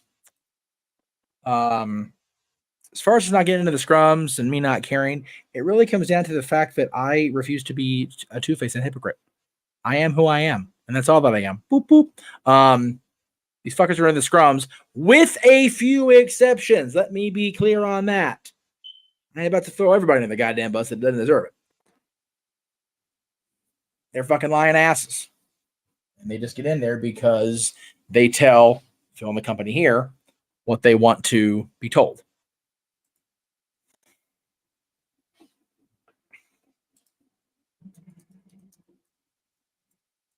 It's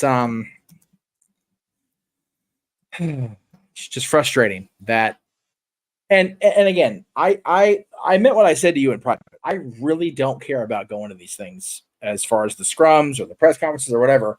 If I'm going to go to a wrestling show, I will only wear my work stuff if I'm, if I have a watch along and not everybody's there with me. Well, that's probably going to happen in Vegas. See, and I only care because I feel like getting into these scrums would get us closer to the talent, which would help the multiverse as a whole.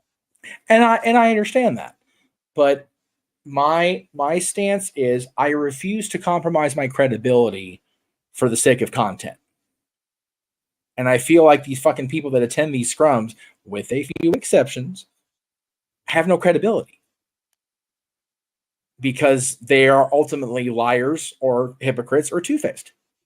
But you ask the IWC and they have the most credibility. See, that's a hard thing to respond to. Double-edged sword. Well, that's a hard thing to answer because the IWC is our audience, but they're fucking wrong. I don't want to lump the entire internet wrestling community under one umbrella because there are many fans, including 84 people watching across the majority of the multiverse right now, 83, that enjoy our content, and none of us are bullshitting you. And again, I don't care if I have 84 people watching me, 840 people watching me, 8,400 people watching me. I am not going to dip my credibility level to get my professional rocks off. That's just not who I am. And I commend you for that, and I stand with you on that.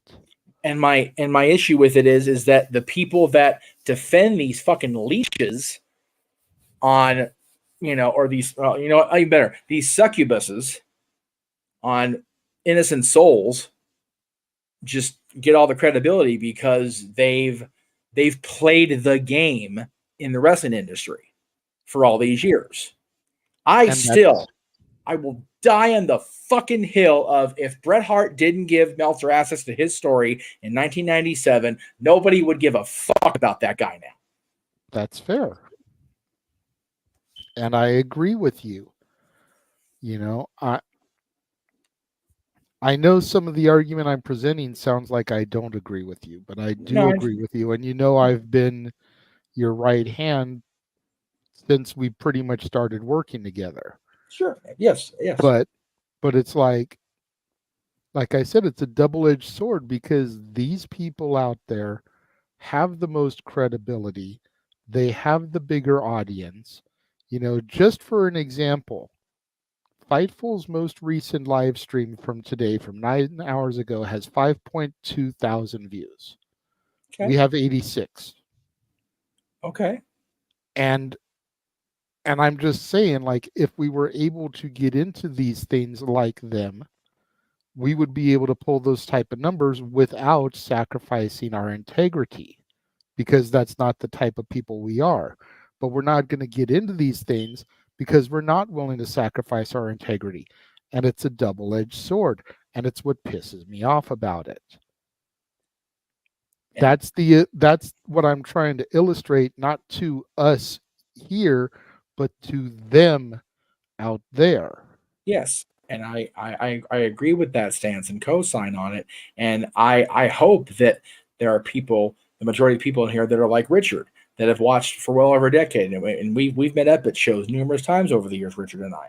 And it's, you know, it's a good dude.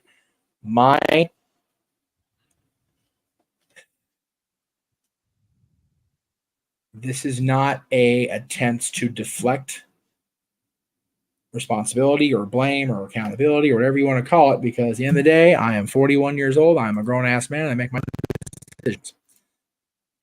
The reputation that the No DQ media department, for lack of a better term, sowed for ourselves back in 2002 to 2004 and then onward after that, your reputation is what leads you. Your character is what helps bring you out of it. Unfortunately, that is not the fucking case in professional wrestling. That's professional wrestling media. You know, I could walk in there with a fully revitalized and legitimate halo, but they will always see me as the guy that spoke with forked tongue, wearing a No DQ t-shirt or a ball cap, and that's just the way it is. Richard, you're right. I apologize. Wrong person. Sorry. There's another Richard Morales that I think lives out here that I've been up with. And it's a decent dude too. I'm sorry. And again, that's not anybody's fault but me. I made my decision to work with who I worked with, and I stepped away, and then I went back because I stepped away for not anything to do with the No DQ rep. There's very few people that understand the real reason I stepped away from No DQ when I did in 2011. And one of them is in this room, and he was a big help in getting me to that place of enlightenment, for lack of a better term. At the time, I needed it. But, you know, I stick with the Undertaker's speech. Perception is reality. You know, accountability is everything. And I feel like, and it is a harder road to hoe, sticking with credibility over selling your soul for purposes of content. And I know none of us in here is going to, you know, want to do that. I'm not saying that you do. This is the way. It's May the 4th. Fuck it. This is the way. And I feel like it's the right way. And I feel it's the way we need to go. And I know that the folks in here agree with it. It's just unfortunate that for all the shit that the companies in wrestling talk about, these internet, you know, leech sheets, they let them right into their rooms. I'll tell you this. You don't see a whole lot of the person we've been talking about, or the head dip in charge, Meltzer, get interviews of people like Chris Van Vliet does on the regular. Chris Van Vliet's a solid fucking dude. I met up with him at Sam's podcast a year ago. Love Chris. Denise is also one of my favorite people I've ever met in wrestling ever. And she worked her way up from appearing on Sean Waltman's podcast more as like just kind of a face on the show. And, you know, she's hosting the thing with Trish and Lita in a couple weeks out here in Ontario because she's got that positive reputation. And she works her ass off. I could go to. What's that? So which I still wish I could go to. I know. It's that weekend has become more schedule complicated even today. I got to talk to you out here about that. I forget why though, so maybe not today. There's something going on that weekend where I won't be able to be doing anything. At least there's no watch along that weekend. Thank the Buddha, I guess. I don't know to think at this point. Thank Because if I think anybody else, I'm going to get shit from you know for whatever. Thank the maker. There you go. Thank the maker. Thank you. Appreciate you that. Very good. But honestly, outside of people like Chris and Denise, I find myself hard pressed to find anybody that I would want to say, "Hey, that's my pal." Look, Yeah. look who my friend talked to today on their show. Because they're not going to get the interviews, those people, number one, because of their reputation. Yeah, and Yeah. unfortunately, and this isn't a knock to her, but unfortunately, Denise is so connected with SAP that by I proxy, know. she kind of gets lumped into that camp. I know, and she shouldn't. That's not fair. And she appears on the Meltzer's YouTube channel too. So it's like, ugh. So Yeah. again, she paid very well. So good on fucking her, man. Like seriously. Yeah, That's the other it's thing. Yeah. but that's another thing, and I think that goes to what you said though, Jeff, too, and that kind of adds to Jeff's point initially. It's like, in order for her to really get going, like she didn't sell out her credibility, but a lot of people I feel like have to kind of stay silent because they have a job with these people. And Right, exactly. And that's the thing. I firmly believe that Denise and Chris are both good, solid people. They found a way to get paid for the talent they have. It's just the people with their things on the letterhead, don't exactly mesh up with credibility or niceness. Kathy Kelly's a great fucking example. Thank you, Emmanuel. She was working with Maria Menounos, the same thing that X-Pac was working with for a while, and Denise and everybody. And Kathy got herself a job at WWE. She stepped away and then came back. I love Kathy Kelly. If more people in wrestling media were like Kathy or Denise or Chris Van Vliet, this last hour wouldn't even been fucking happening. Yep. I swear to God. Yep. True that.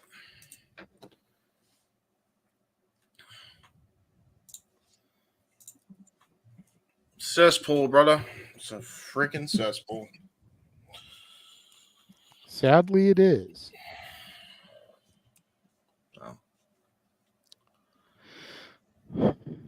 It has always been a hard road. It's been 22 years almost of stuff like this.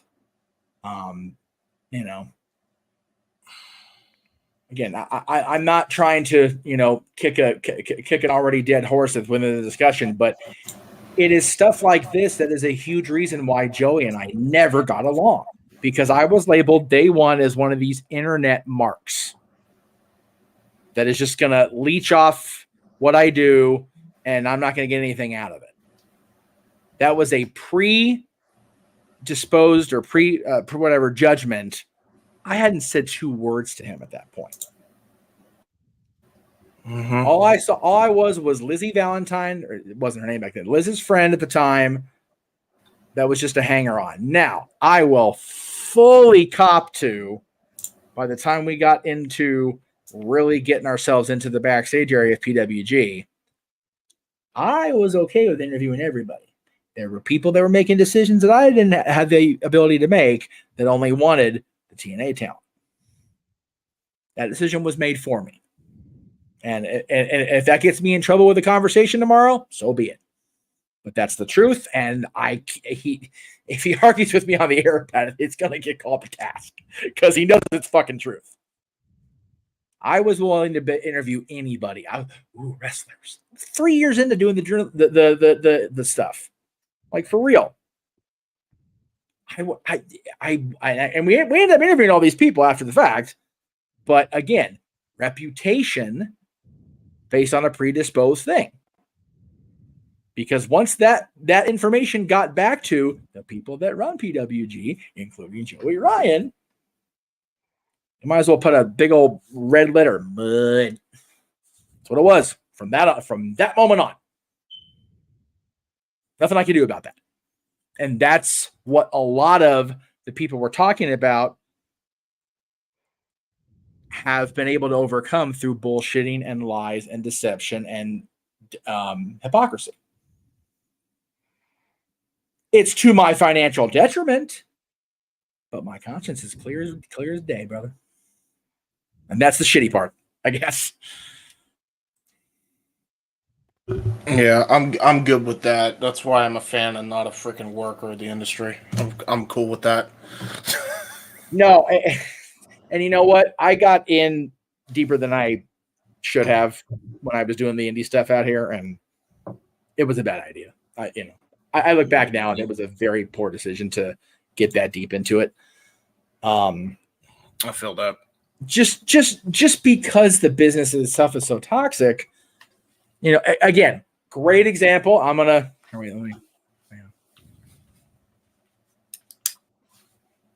Difference between working for Disney and going to Disneyland. Yeah, It's the same thing. Going to a wrestling show and being in a wrestling show. Yep. Just go behind that curtain. It's a whole new world, and it sucks big, all kinds of balls, because it's so toxic. Yeah, it's bad, dude. Across the board. Yeah. So that's why sometimes it's okay to just be a fan again. Which is why, like I said, for WrestleMania, anybody that's not going, by all means, run the watch along. We'll do the thing. But I'm going to Vegas to enjoy fucking WrestleMania and the week of shenanigans. Mm-hmm. And a giant Airbnb with all my friends, and we're going to shut the town down because that's what I do in Las Vegas. Yes. The freaking Multiverse of Media theme song will be "Run This Town" by Jay-Z for that weekend. That's it. There you go. Yeah, true that. Really quickly here to Richard. I know Emmanuel's kind of putting it in the chat, but so that he can hear it from us. The goal that has been discussed as far as Noah and Datilla that you hear about is if we can get $500 in super chats by the end of the year, Noah will join Chase U. He will enroll in Chase U. If we can get another 500 after that, so a total of $1,000 by the end of the year, Datilla will go to Stand and Deliver next year for NXT when it comes to Vegas. Now, the quid pro quo, the proviso, the clause, if you will, is that karaoke super chats and super chat donations in order to join the game nights do not count towards the goal, because those go to other things. You're super chatting to play a game. You're super chatting for us to make an ass of ourselves and sing a song. You don't get to pay for us to sing a song and put money towards the other thing also. It doesn't work like that. That's not fair. To the people in the game. Yeah. So it has to be other super chats. It starts tomorrow once everything refreshes from today's stuff, because we've already received super chats during the watch along. There have been super chats coming in for this. Those don't count towards the goal. Yep. And to be real, we don't really have a live stream tomorrow, so it really begins come Monday with For the Love of Wrestling. Yep. Through the end of our New Year's Eve end of year show for open mic night. Yep. Yeah, because I think end of year itself is in the middle of the week, so we'll try to schedule something to make sure the game stays on the up and up for Noah and Datilla. Yes. And Richard saying, look out in the future for some pretty generous super chats. And again, we didn't echo this part when we first made the thing, but seeing that comment about generous super chats, let's make sure we share the love. Oh, no, for sure. Let's not just give every generous super chat to Jeff. True. Every generous super chat to me. There are currently 3 channels in the multiverse that we broadcast on a consistent basis that are lodged for super chats. Yep. Yes. Myself at the Casa D18 Studios, Jeff on the Jeff Meacham Network, Greg on the Greg Cherry brand. Right. Yes, Aaron and No DQ is part of the multiverse, but we don't broadcast on their brand consistently, so that doesn't count. You super chatting the No DQ review does not go towards this. Yep. It's only these 3 channels, right? And it's pretty much open mic night, watch alongs, like that type of stuff. Yeah. And to make it very fair for Noah and Datilla, Greg accepts donations primarily through his Streamlabs now. Those also don't count. It has to be a YouTube super chat. chat. Yeah. And that and I'm not trying to rip Greg off. I'm just, that's how we keep our accountability. So I want to make sure it stays across the board. Yeah. Yeah. So We'd like to have accountability, people. yes. Yeah. That goes back to the topic at hand. I was just going to say that. As we bring things back to what we were discussing and wrap it up, Yes. accountability is key. It's been one of my mottos since I took over Open Mic Night from Jeff. Anything that is said on this show, I want us to be held accountable for. That's part of why we do the year-end shows, and James has all this work of having to clip shit. Yes. Whether it's just a funny haha or like a serious take on something, a hot take. Mm-hmm. It's accountability. Yep. It is. Once we hit end stream, these videos are out there forever. So these ain't going nowhere.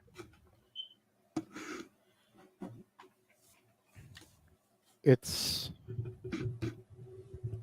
just something I wish more of the internet wrestling journalists would do. Yeah. You get your tip, you check your tip, you double check your tip, then go ahead and release it as news. And if you get busted in inaccurate reporting, don't be too proud to post a retraction statement. Mm-hmm. That's the thing that kills a lot of them and makes me not trust them, is that they're not willing to admit when they're wrong. Yeah. They just try to change the narrative.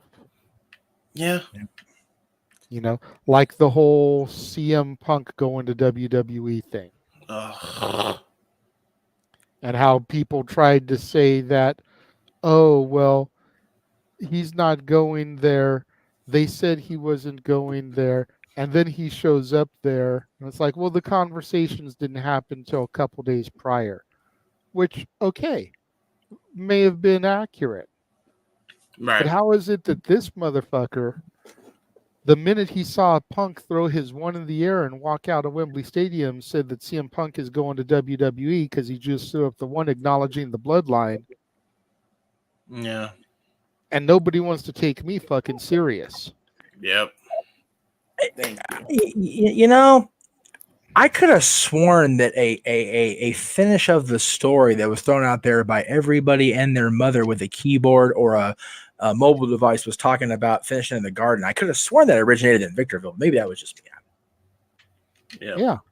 Just saying. And granted, I was wrong. Right.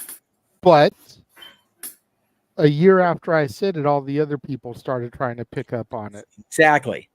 That's my point. And nobody gave credit to this guy for saying it first. Nope. Yeah. Just like the Punk when they said no conversations that ended. What did that first thing I said? I said, well, why would you need to keep having conversations if the contract's already signed? I kept saying that, and then boom, he showed up at Survivor Series. I'll give you a great example, Jay. But versus the hunger for toxicity versus just random nice stuff. The quoted post I made after No DQ reported the lovely reunion of Vince McMahon and his right-hand man, John Laurinaitis, and what I said, over 7,000 views since Thursday. That's more views on that post than I have like in a month combined. Mm-hmm. People love drama. People love toxicity. And you know what? I even said in my post, I'm probably going to get cut off from a couple of people I really care about a lot for saying this. But it's part of my not wanting to be a shitbag out there in the public eye is being accountable and being honest. Mm-hmm. Yep. Oh, he was a victim too. No, he was not. His wife was sick with cancer and he was getting side pussy. Fuck that. Ain't no victim there except the wife. Mm-hmm. Yep. God damn, that was blunt, forced trauma, and not going yeah afterwards. But I don't give a shit. That is not a victimless crime at all. Except, yeah, no, absolutely not. I'm going to say it like this, and then we're going to wrap this up because it's already midnight. Oh, shit, it is. Toxicity is so popular. System of a Down made it a hit song and a hit album.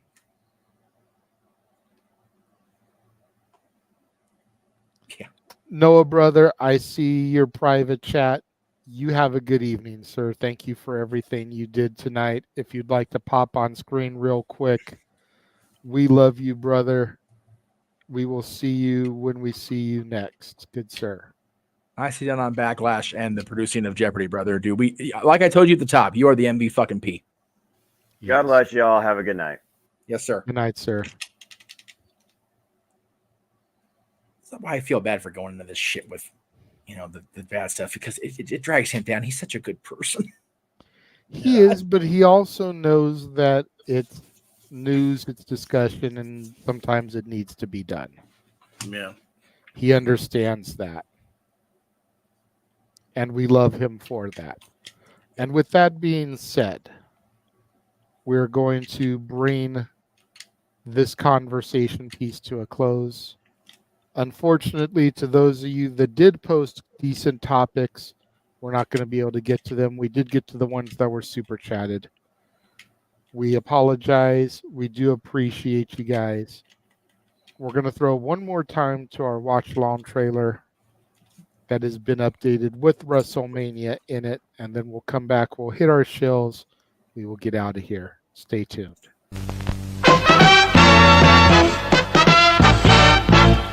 And now, preview time.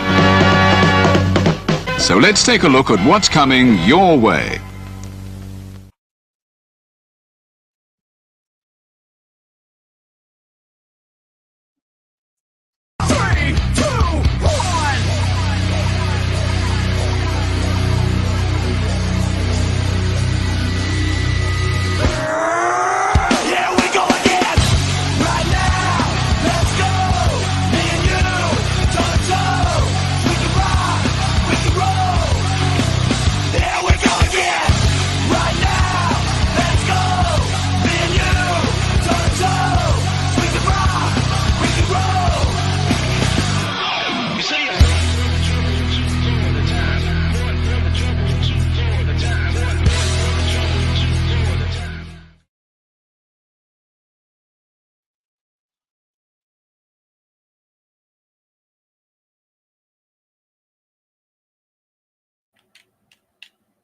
All the wrestling.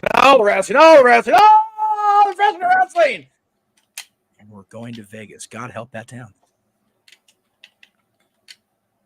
Yeah. God No help one here. Vegas. Somebody got to do it. Me in Vegas on 420. God help us all. For real. UNLV Hospital. We'll put you on notice. Hopefully RVD isn't booked so he can celebrate 420 in Vegas with you. God damn it. Didn't get to do it this year. Hell By yeah, God. man. Tony, if you book him, I swear to fucking God, you curly headed piece of shit. I will find you in Jacksonville. And make sure you needed that grace for reals. That's right.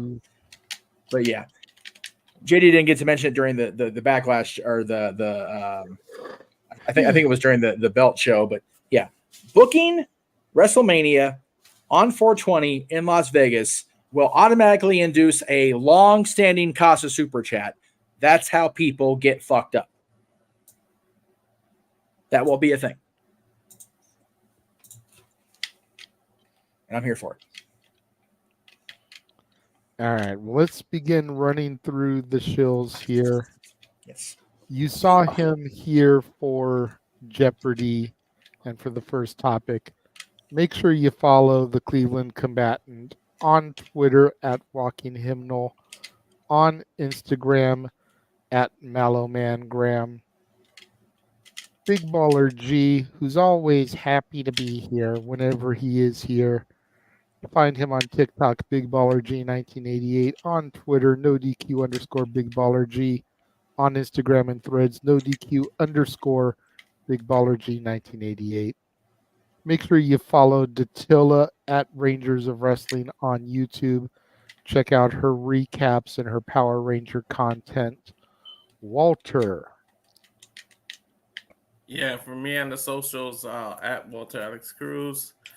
The Instagram is Cal Fire Farms and at Rage of Wrestling YouTube, where on demand we just did that. We all predicted what the future holds for the major titles in each company. So that's now on demand. Check that out. The next watch along for me will be UFC 301, June 1st, 2024, which is Mac Chiclep Islam versus Dustin Poirier for the lightweight championship. It's the main event of that. Yeah. I'll be a good one. Yeah, exactly. So tune in for that, and that's it for me. That's how people get fucked up. Yeah, true that. By the way, that he did a moonsault on this UFC. By the way, I'm not even kidding. In the cage, he like with the backflipped. thump. Yeah. And he slammed him in the head with his knee, and then choked him out after. That was nuts. Yeah. All right. For me, you can find me on Instagram, the Renegade JJ Williams, on Twitter at ROWJJ Williams, on YouTube, Casa D18 Studios. Thank you to everyone that is currently watching the stream on YouTube right now. Of course, you can find me every Monday through Thursday with my show, For the Love of Wrestling, where I discuss all the major shows across television for the week. WWE, SmackDown, TNA Impact on Monday. Tuesdays is Raw. Wednesdays is NXT and NWA Power. And Thursdays is AEW Dynamite. Make sure you follow your barkeeps on social media. Dory Lou Hathaway and Mike Caldwell on Facebook. At Hathaway Lou. At LBStatKid1977 on Twitter. Dory Lou and Statboy13 on Instagram. We want to thank Mikey for popping in here briefly at the start of the show as he did. Make sure you tune in every Tuesday, 4 o'clock Pacific, 7 o'clock Eastern, for Statboy's Sports Bar, as Statboy opens the doors to the bar every week. The food is hot, the beer is ice cold, and the seats are warm, so pull up a bar stool and engage in some professional sports conversation with your owner and barkeep, Statboy Mike. Check out the Greg Cherry brand across all social medias for our good buddy Greg Cherry. You can always find the Greg Cherry Show every Wednesday, 4 o'clock Pacific, 7 o'clock Eastern, and see what shenanigans he and Matty Laws get into. James. You can find me on the socials at youtube.com/JamesSide95. That's also my Twitter, and on Facebook at James Man Hebert. I do really cool and dumb things on the internet. Woo! So yeah, it's my shtick now. It's gotten so over. You got to do it. You got to do it every time. Be on the lookout for. You really don't though, bro. It hurts my ears. That's fine. I can turn it down. There you go. How about if I do it like this? Continue your show. I'll do it like this from now on, Jojo. You guys can check out. Too late for that loud. So you guys can check out my current edition of the J Hebert side of things. We go over a whole hodgepodge of stuff. That will be on my channel right now. That would be covering the UFC 300 knockout, the last second knockout, which was nuts. We covered the TikTok ban in the U.S. or a possibility of it being banned in the U.S. One less toxic social media app wouldn't be a bad thing, but I don't know if that's the right way to go about it. And then we also have 2K, and there will be an update when I get a chance to record that update, but there has been an update to that story. Just haven't been able to find time to record it. And then Swerve being overshadowed, which I go in depth on with a little collaboration for the love of wrestling, which I also link. So go check that out if you want to. And you also can check out my uncle's documentary trailer. I don't think it will be May 6th, but good news is it's nearly done. and that's a good thing. So it's very much getting on track to being ready to be done. It's coming along great. I got so much content that I'm just sorting through, getting ready. You guys are in for a hell of a story with that. Check out a second trailer as well that we cannot air on the Jeff Meacham Network Multiverse of Media because that trailer is bonkers. One of the best sports speeches you will ever hear in the history of sports. And it was for the number one team in the state of New Hampshire. They would go on to remain undefeated and win the state championship. So go check it out when you can get the chance. So scan those QR codes. Scan those QR codes. Yes. Maybe that's how I should do it next time. Anytime it's like this late, I'll just be like, you can find me on the Find me on socials, but I need to go to sleep, so do it soon. Yes, exactly. To Emmanuel with your last super chat, real villain of what? Please clarify before we go into that. He just dipped out of here, but of course, follow Noah Foster, the MVP of the Jeff Meacham Network Multiverse of Media. You can find him on Facebook at Noah Foster or on Instagram, Twitter, and YouTube at nfoster1916. He is most active on Twitter, if we're being honest. That's where you'll get his live reactions for TNA, AEW, etc. That's where you'll find his links for the community tab and stuff for the prediction leagues. He always posts stuff out there, or you can go to his YouTube channel, click the community tab, find it there. He'll also engage his audience on YouTube periodically, ask what you thought of the recent pay-per-view that was done, trying to get the engagement up there. He is our next goal. We want to try to get Noah up to 1,000 subscribers so that we can begin the process of getting him monetized. He has a very long way to go. So if you guys have not subscribed to Noah and you enjoy our content, go subscribe to him at nfoster1916. He currently only has 354 subs. He needs 1,000 before we can even start to look at monetization. So he needs almost 650 subs. If anybody deserves monetization for what they do on a regular, it's Noah. Like, Yep. Seriously. There are 88 of you guys watching right now across Twitter, across Twitch, and across other YouTube channels. Go to nfoster1916. Subscribe. That's almost 100 more subscribers for him if y'all go and do that right now. If you're not already. Exactly. Yeah, only one person is currently watching on his channel right now. No, go over there. So there are 87 of you guys that aren't subscribed to nfoster16 on YouTube. Go over there, subscribe, turn the notification bell on. Noah posts his ATW View impromptus with his crew. He does Simply Predicting over there. That's a program that you will not see on any other channel except for his channel and my channel. Correct. That's never streamed on Jeff's channel, James's channel. So make sure you go and sub to him, show him some love. Like James said, if anybody here deserves it next to us, it is Noah. Yeah. Absolutely. I did see Emmanuel's clarification. I will go back to that momentarily. It's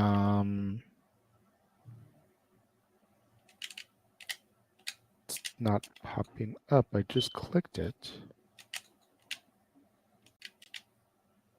What's going on here? Uh-oh. Ruh-roh, Raggy. I clicked the Meech's Musings graphic and it's not popping up. Oh, because I deleted it because it's not there. It was incorrect labeling. Oh, Yeah. So Gotcha. if you want to go do Emmanuel's question first, that's fine. Whatever's clever. well, I was going to get to the last couple of things, but Oh, okay. Whatever. I was just going to, do the whole And Under Siege isn't popping up now either. What the hell? Under Siege was yesterday. Yeah, Under I Siege. was gonna throw the thing up and tell people to go back into the archives and everything. Did you delete all these things that have already happened? I deleted it earlier this morning when I came in. Yeah. Oh no. Because it's still showing on my side. Yeah, and I'm here as a producer with you. So I could explain that. So what typically happens? Jim, let me explain right now on the air to everybody watching. That one showed up. Okay. Okay. Well, there you go. So if you missed our Backlash coverage this morning, go back and check out our live watch along of that. Then go check out Jeff's recap on his channel and the No DQ channel, where he discussed and gave his in-depth thoughts of Backlash. Okay, now the double feature isn't showing up either. Uh-oh. It's all right. Just, yeah, It's we're having okay. technical Don't issues. worry about it. I mean,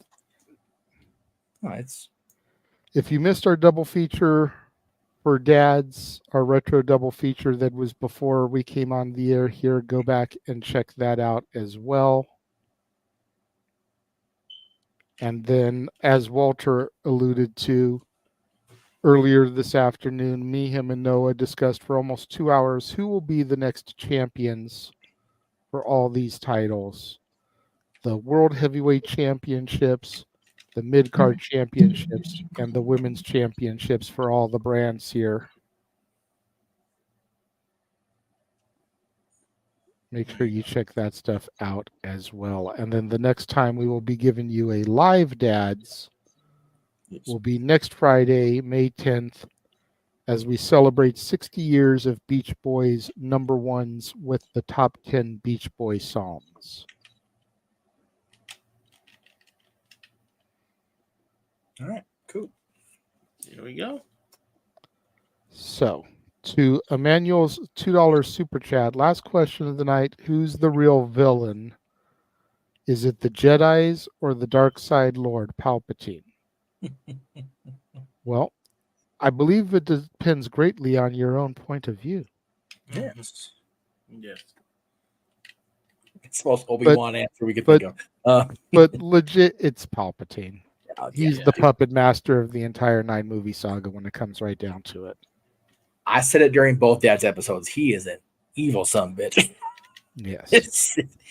Yeah. At least with Scar, he was just betraying his own family at the end of the day. Yeah. Palpatine didn't care who in the galaxy got wiped out. Yeah, he was not a chaotic neutral. He was just straight up evil. Not a fuck given on his path to conquest. Yep. All right. Well, that is going to just about wrap things up here. I want to thank you, everybody, for joining us and tuning in. Thank the 90 of y'all that are still watching. That's nuts to me sometimes that we still have that many people watching at 12:15 Pacific time, 3:15 Eastern time. Who knows what time overseas? Right. You know, because we know we do get some UK people, some Aussie people watching. So we thank every one of y'all that are still riding with us. And I guess make sure you guys tune in for our next stream, which will be For the Love of Wrestling, Monday, 9 a.m. Pacific, noon Eastern, as I talk about Impact and SmackDown from Thursday and Friday. For the Simple Man, Noah Foster. For Statboy Mike. For Josh Mansfield, our Meltzer of the Multiverse. For Emmanuel and Matthew, our other Jeopardy contestants. For Datilla. For Mr. Reliable, the Heebman James Hebert. For the man whose name is on the marquee, Jeff Meacham. I am the Renegade of Wrestling, JJ Williams. Thank you all for joining us, and we will see you guys next time. The Jeff Meacham Network's Multiverse of Media. For over 15 years, the recognized symbol of excellence and the standard bearer in coverage of sports and entertainment.